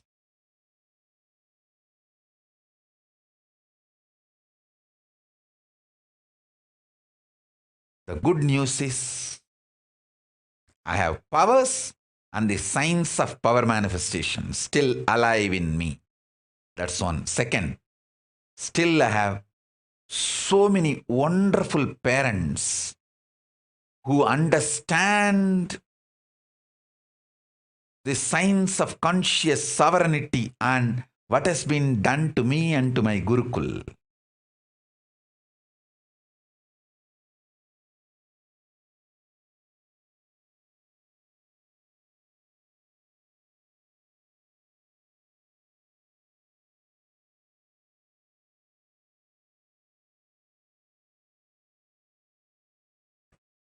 And many of even my kids have started understanding. I want all my kids to study how the indigenous kids of Canada were killed by the militant missionaries and missionary militants, and how the same gang infiltrated our Gurukul. One side convincing the parents, oh, you guys don't know how to bring up your children. Other side terrorizing me, trying to terrorize me and the organization. Oh, children are abused and the children rights are taken away, and hey,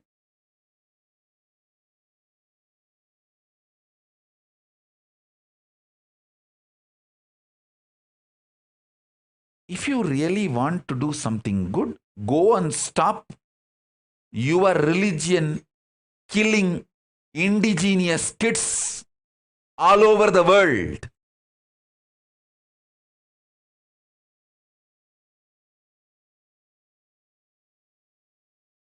And do you know the funny thing?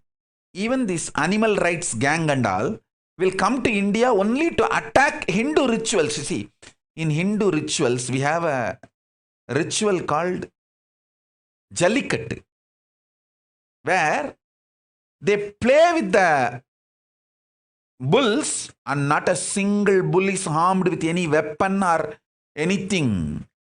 It is teaching the bulls the resistance power.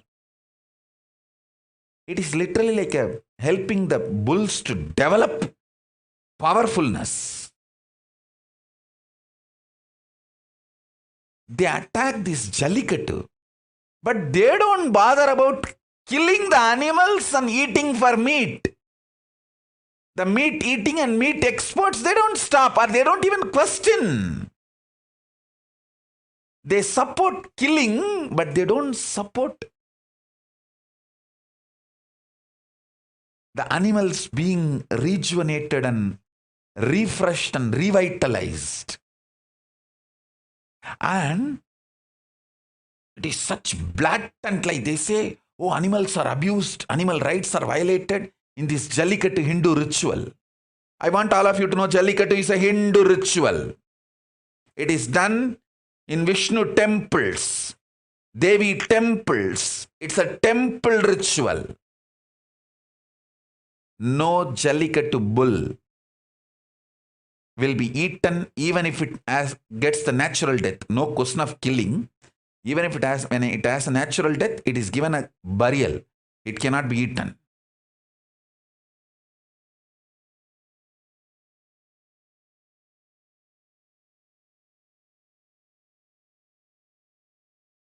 Branding Hindus as animal right violators.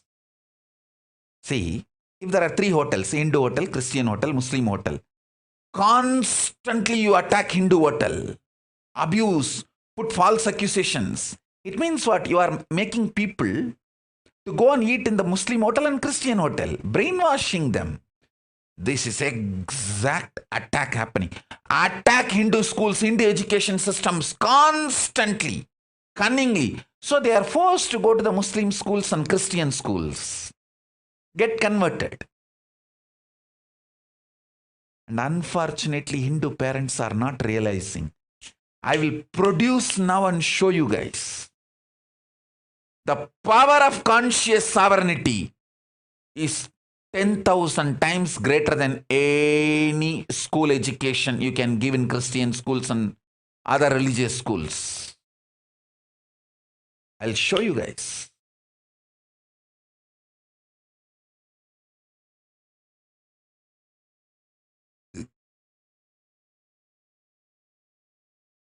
This is what the militant missionaries and missionary militants were afraid. This fellow, this Nithyananda, will create a seed bank. He will demonstrate it.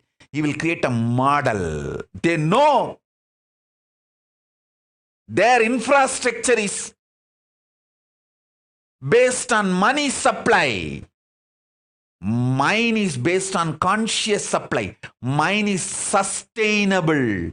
Theirs is unsustainable. When the money drains out, the infrastructure they created, the structure they created will collapse. I can see already.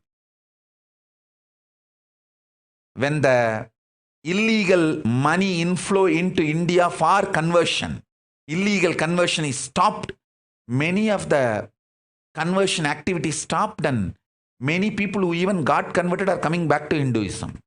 It's an unsustainable model. Understand? Because by giving money, how long you can keep people in your religion?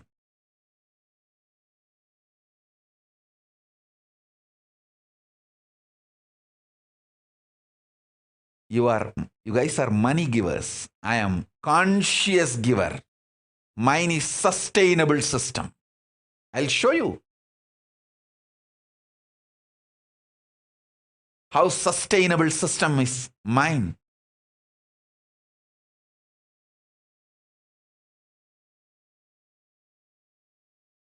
Sustainable model is mine.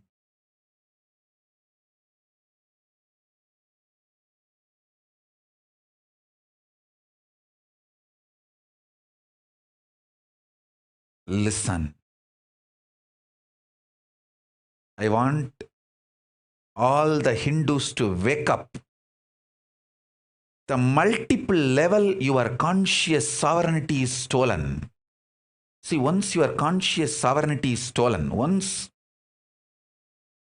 your cognition, realization, deep understanding about Hinduism, cosmos, enlightenment, science is taken away from you, then it is so easy to take away your political sovereignty, make you economically dependent, make you a beggar.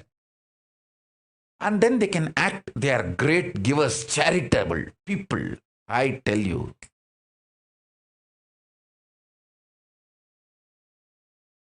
Charity done after stealing the conscious sovereignty is the worst cruelty.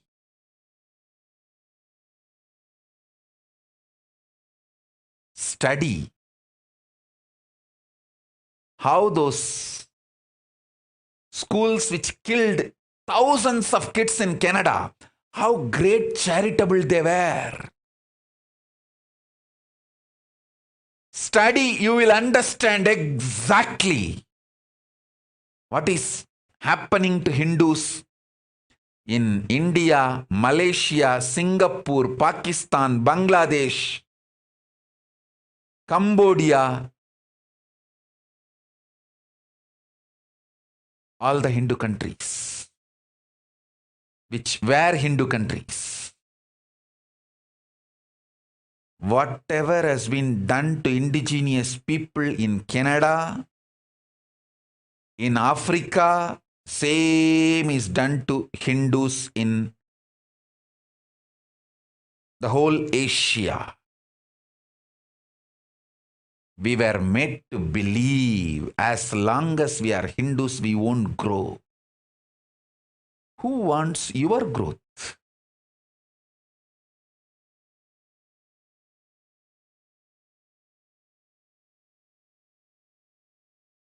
They steal, rob our conscious sovereignty and try to serve us, do charity to us.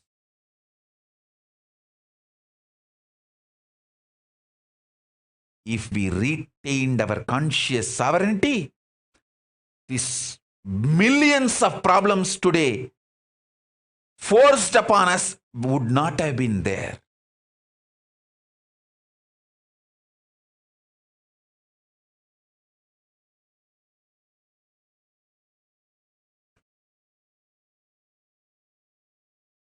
Now, we are enslaved to toxic food.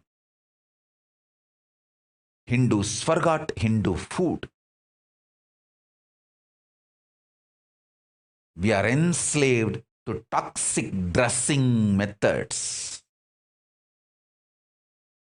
Understand? If you are wearing mask,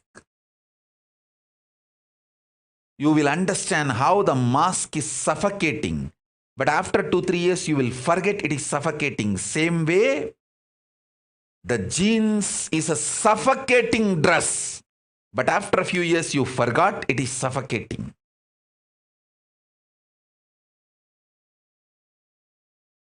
Mask suffocates your nose, the prana flow. Jeans suffocates the samana flow. Samana means your whole body breathes. Toxic food, toxic dress, toxic medicines, toxic housing style.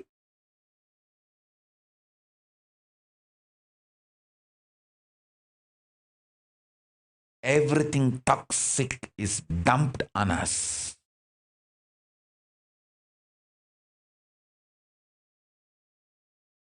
Everything we know.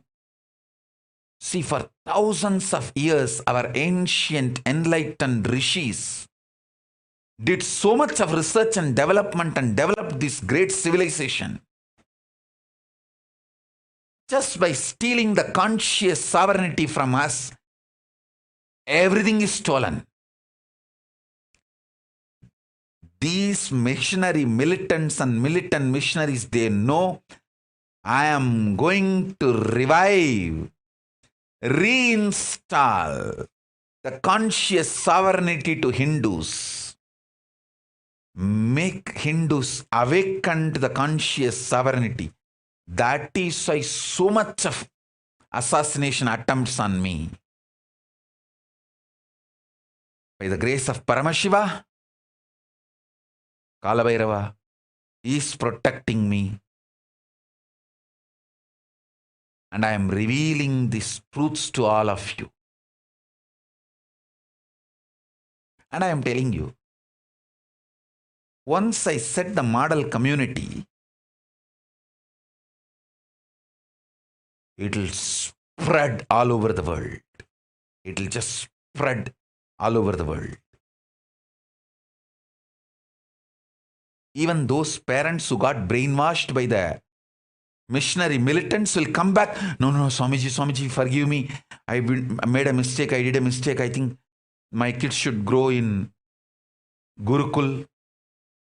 Many people, many parents who got brainwashed and took the kids, now those kids have become druggies. When you get brainwashed by a druggie and take away your kid, naturally your kid will go in that line only. Go. What can be done?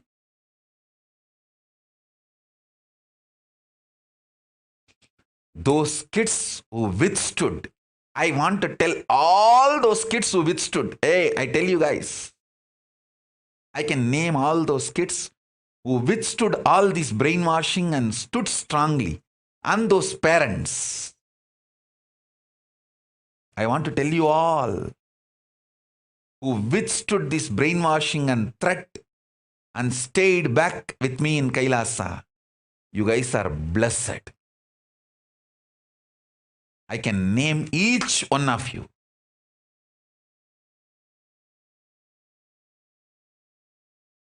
Each one of you. Starting from Mamadura and Rupini, Skandamata, all the parents and these kids who withstood. All you guys are blessed. You withstood the brainwashing, terrorizing, all attacks. Stayed back with me. You guys will see the best thing of the life, conscious sovereignty.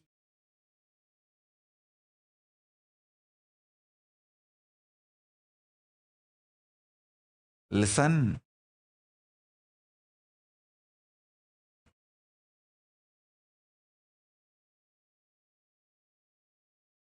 Anything can be given up, but not conscious sovereignty.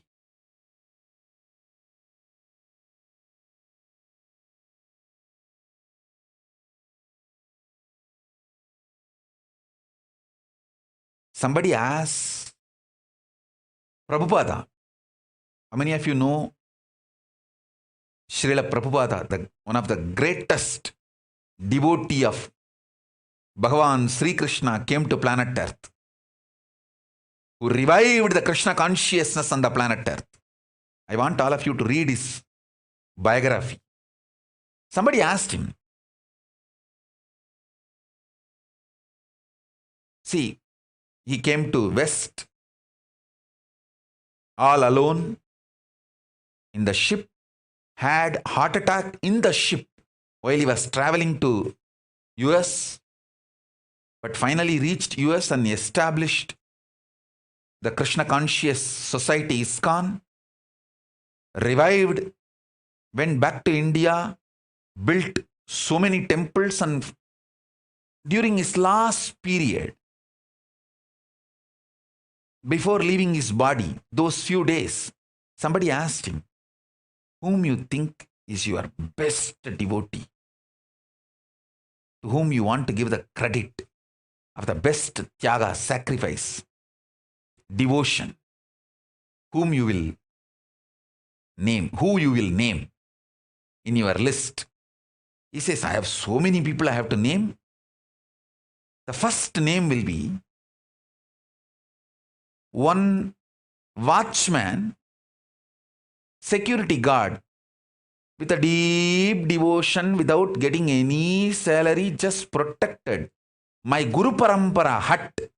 See, he received a small ashram, a kind of hut from his Guru Parampara,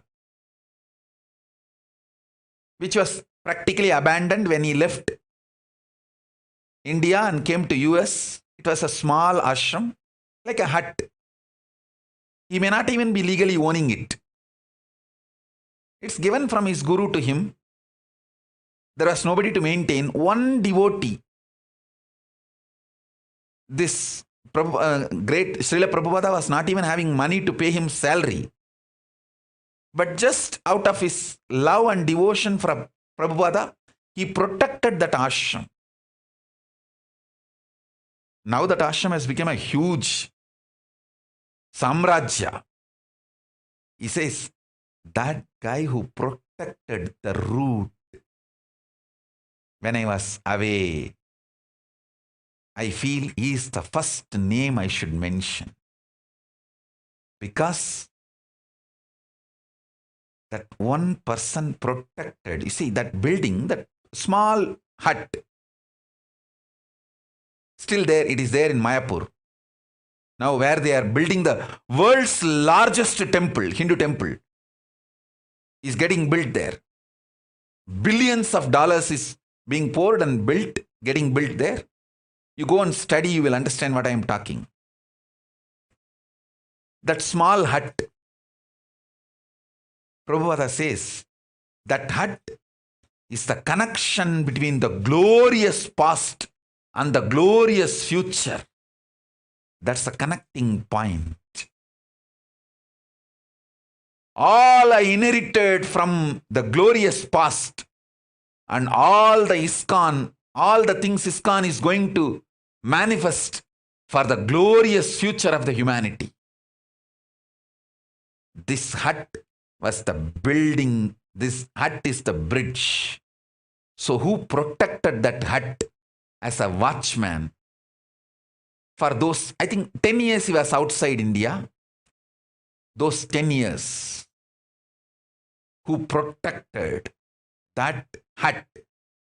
He is the devotee to be, his name should be first on the list, to whom I feel grateful.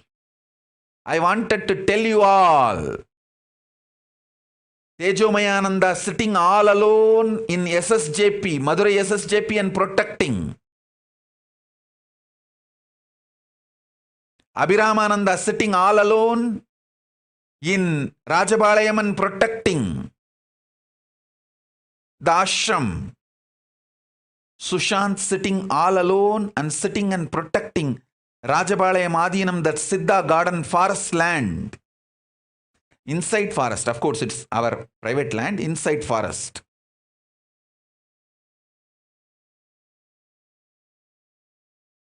One brahmacharini, Mahakalananda, sitting all alone and protecting Tiruchengodu Ashram, Tiruchengodu Adinam. All of you guys, one brahmachari, Ramanathananda, sitting all alone in the Ichapuram palace in Kailasa Giri and protecting that palace of Surangi Samrajyam.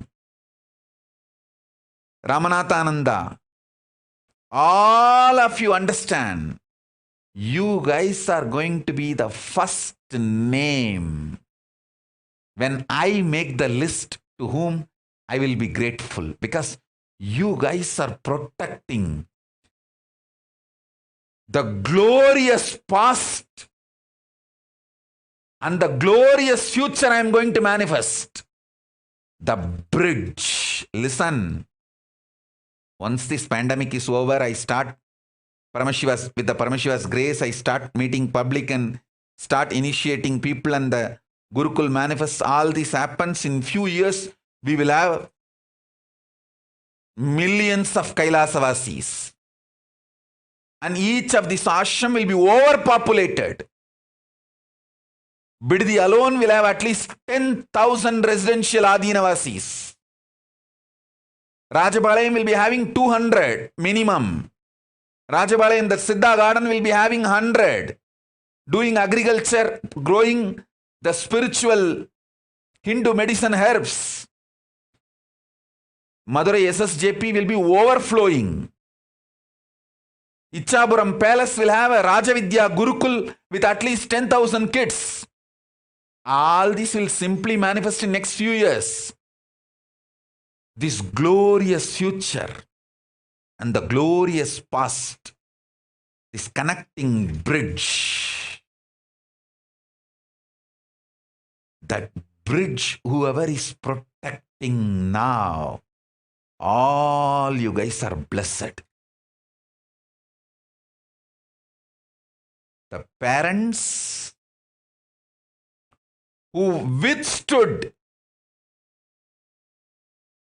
the fear and greed attacks of the militant missionaries and missionary militants and stayed back with me, who did not allow the brainwashing, the character assassination done on me,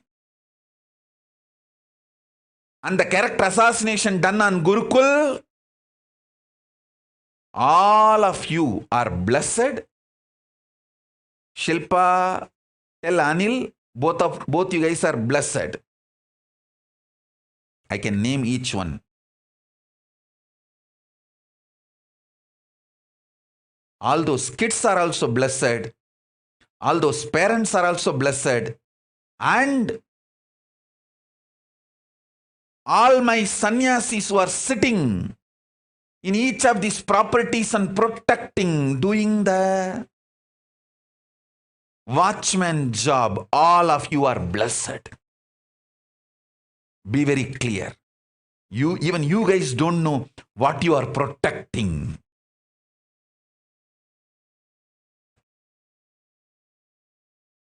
You guys won the game, won the life.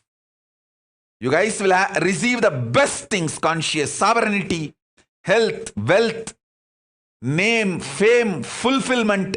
Above all, history is going to glorify you guys for this great work. Because what I am protecting, I know it. And the moment pandemic is over, I start seeing the people and people start receiving the benefits. It will simply be shown to the world.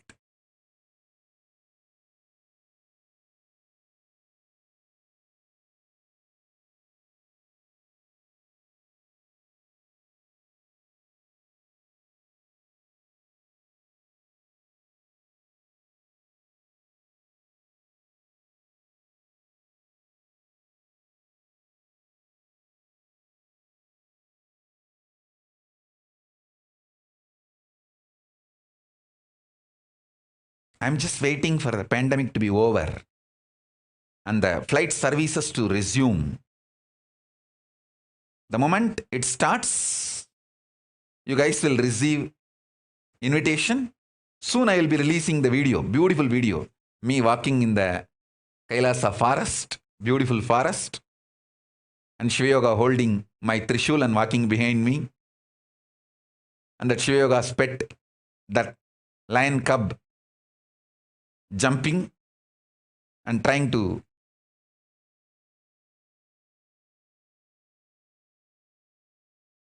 play and run around.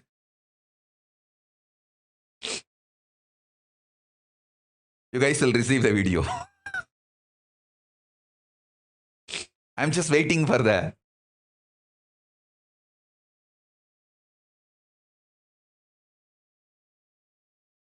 pandemic to settle down and the flight services to resume for you guys to be able to come to Kailasa and receive initiation.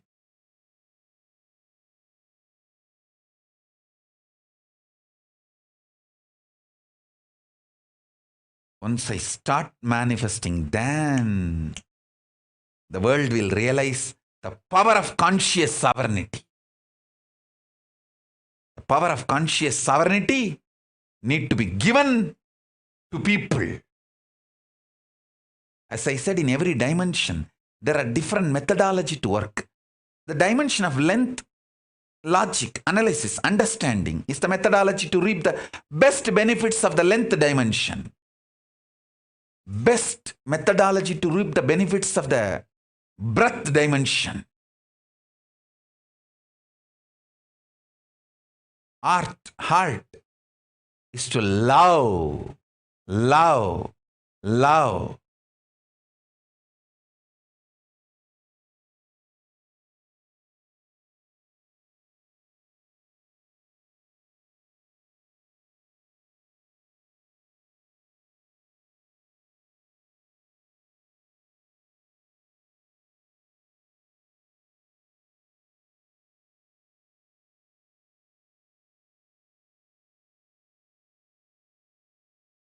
Best method to reap the benefits of the depth dimension, be ferocious and manifest. Best method to receive and manifest conscious sovereignty is Guru Bhakti. Guru just transmits it. And you just know the power of conscious sovereignty.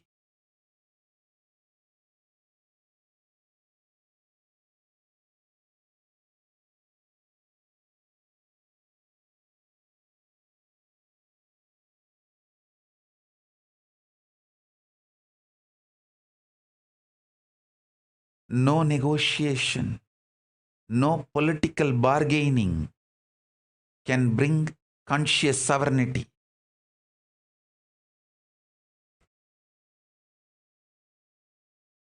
In Guru Bhakti, you just start manifesting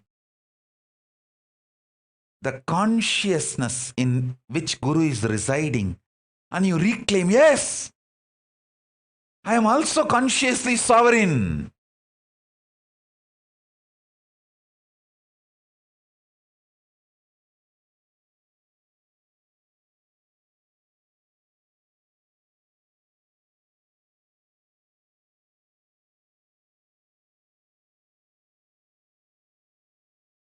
I tell you, understand the statements. Conscious sovereignty is far more superior than anything else. And in all this, all the other things can be just given up for the sake of conscious sovereignty. That's what I did. I gave up everything to retain my conscious sovereignty. And finally, I have conscious sovereignty, and everything which I gave up also came back. I'm having all the best things along with conscious sovereignty.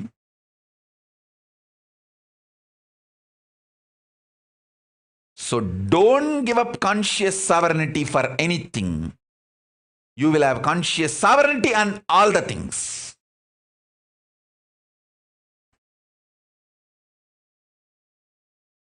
But if you give up conscious sovereignty for anything, not only you will become a slave and you will lose everything.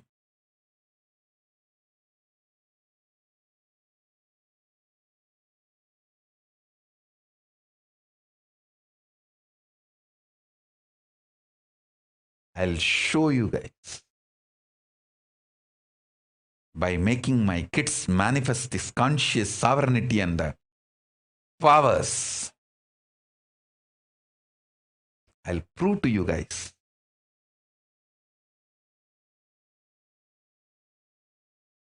the power of conscious sovereignty.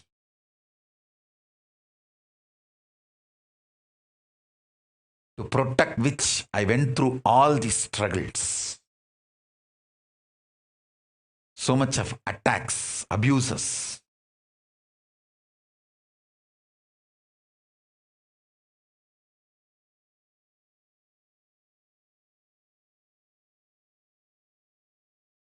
People who cheat Hindus, political sovereignty is important, economical independence is important, cultural enlightenment is important.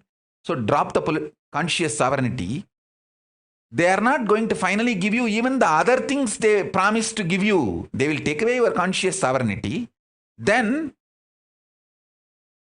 it's not that they are going to give you political sovereignty or economical independence or all the other things they promised. That also they will deny and just make you slave. That's all. It's an extreme cunning game. Oh, Hindus, wake up.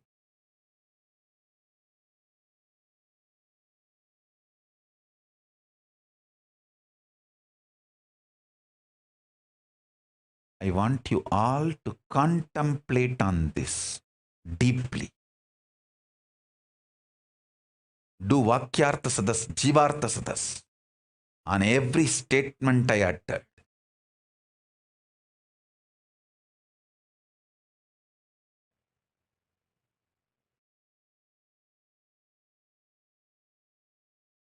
See,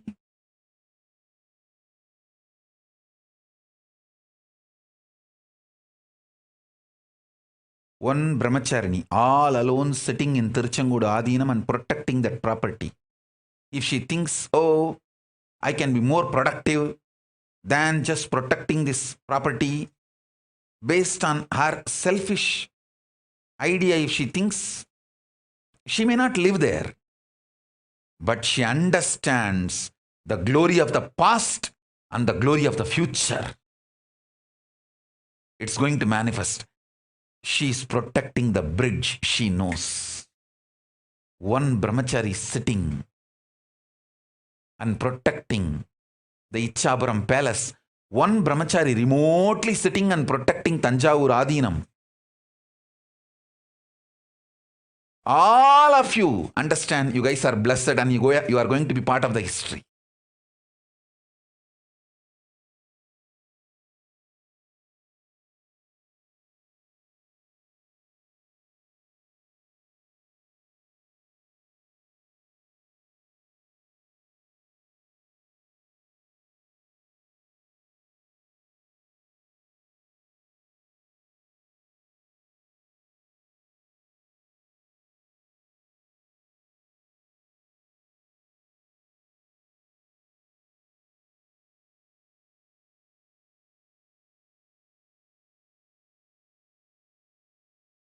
I could see clearly how the kids have been stolen from their parents by these residential schools in Canada. How from indigenous people their kids have been stolen and killed. Because the same thing they tried on my Gurukul. Same thing they do on all indigenous traditions and indigenous religions.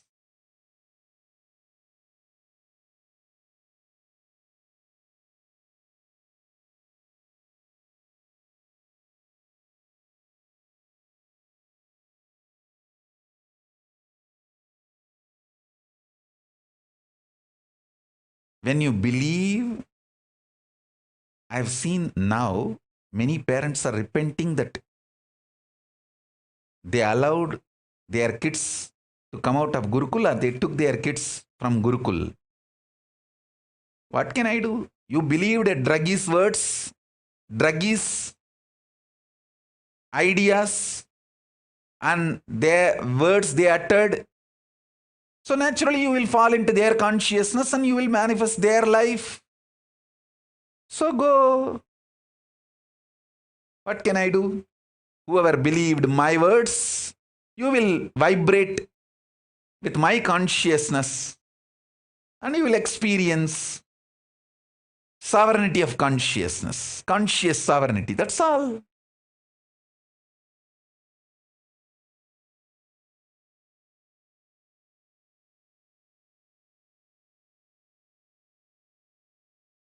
So I'll announce the timing for Devi Darshan later. Now I want all of you to do the Vakyartha Sadas and Jivartha Sadas about this subject. Conscious sovereignty in multi-level. With this, I bless you all. Let's all radiating. Let's all radiate with integrity, collective integrity. Authenticity, responsibility, enriching, causing. The state, space, powers, being, superconsciousness and Kailasa of Paramashiva. Paramashivoham. Om Nithyananda Paramashivoham.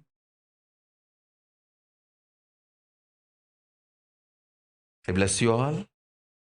Let's all radiate the integrity, collective integrity, authenticity, responsibility, enriching, causing, living Paramadvaitam. Shuddhadvaita Saivam. The state, space, powers, being, superconsciousness and Kailasa of Paramashiva. Paramashivoham. Om Nithyananda Paramashivoham. The eternal bliss, Nithyananda. Thank you. Be blissful.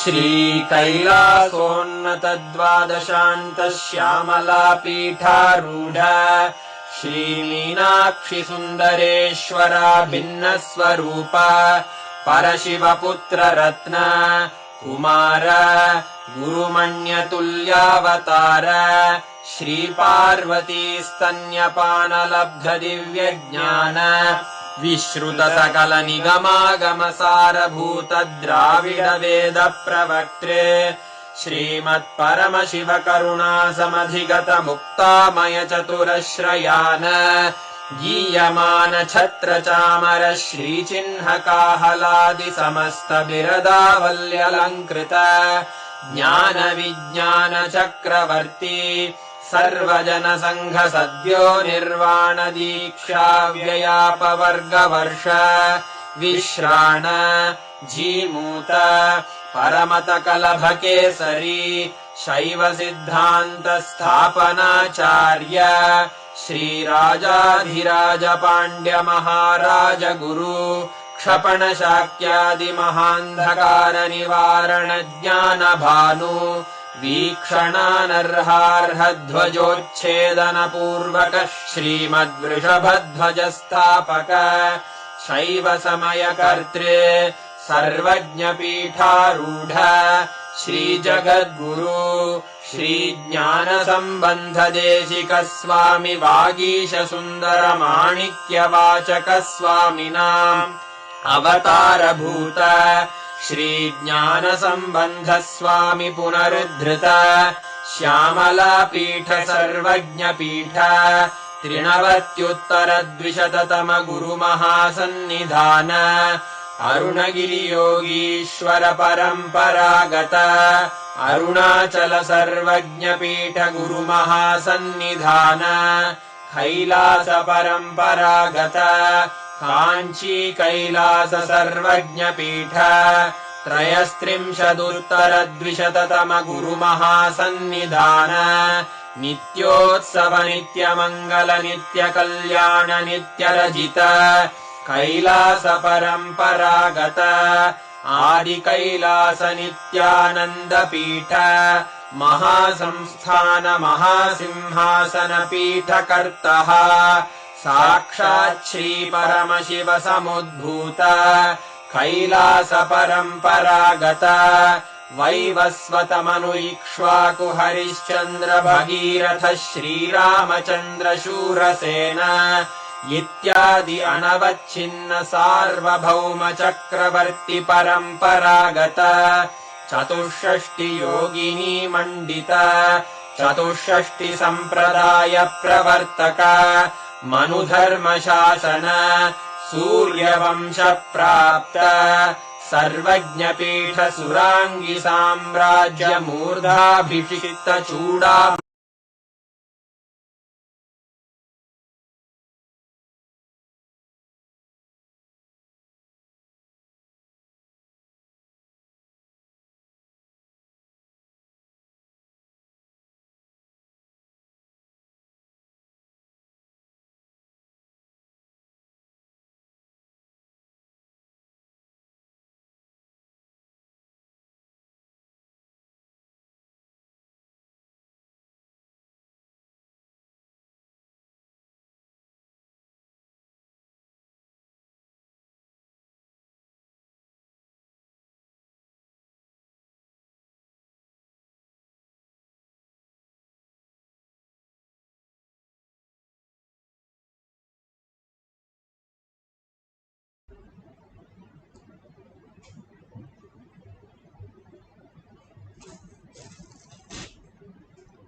Nithyanandam, Jnanapatati Manual, under the guidance of Supreme Pontiff of Hinduism, Jagadguru Mahasannidhanam, His Divine Holiness, Bhagavan Nithyananda Paramashivam. Let's start with the Sadguru Vandanam. Nithyanandam Paramasukhanam Kevalam Jnanamurtim Dvandvatitam Gaganasadusham Tattamasyadi Lakshyam Ekam Nityam Vimalamachalam Sarvadi Sakshi Bhutam Bhavatitam Trigunarahitam Sadgurum Tam Namami. Let's go through the disclaimers. Security measures. No photography, video, audio recording. Important cautions.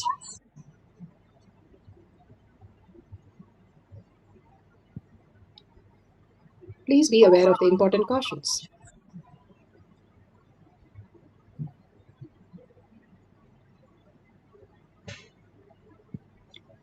What is power manifestation? Let's hear from Bhagavan himself explaining what is power manifestation. All the 25 states of consciousness, when they happen in you, due to your chemicals and hormones ups and downs, it is powerlessness. When it happens in you, out of your free will and consciousness, it is powerfulness. That's all. When you fall into sleep, it is powerlessness. When you enter into sleep, it is powerfulness. When you fall into dream, it is powerlessness. When you decide to dream, it is powerfulness. So I have added the ultimate powerfulness, Turyatita, in your whole being and doing manifest all the powers. Understand, power manifestation is nothing but cognitive shift. It is not work. It is cognitive shift. Understand? It is just cognitive shift. It's not work. Work is a 4-letter word. Power manifestation is cognitive shift. Playing with life. Playing with being alive. Beautifully, Bhagwan explained what is power manifestation.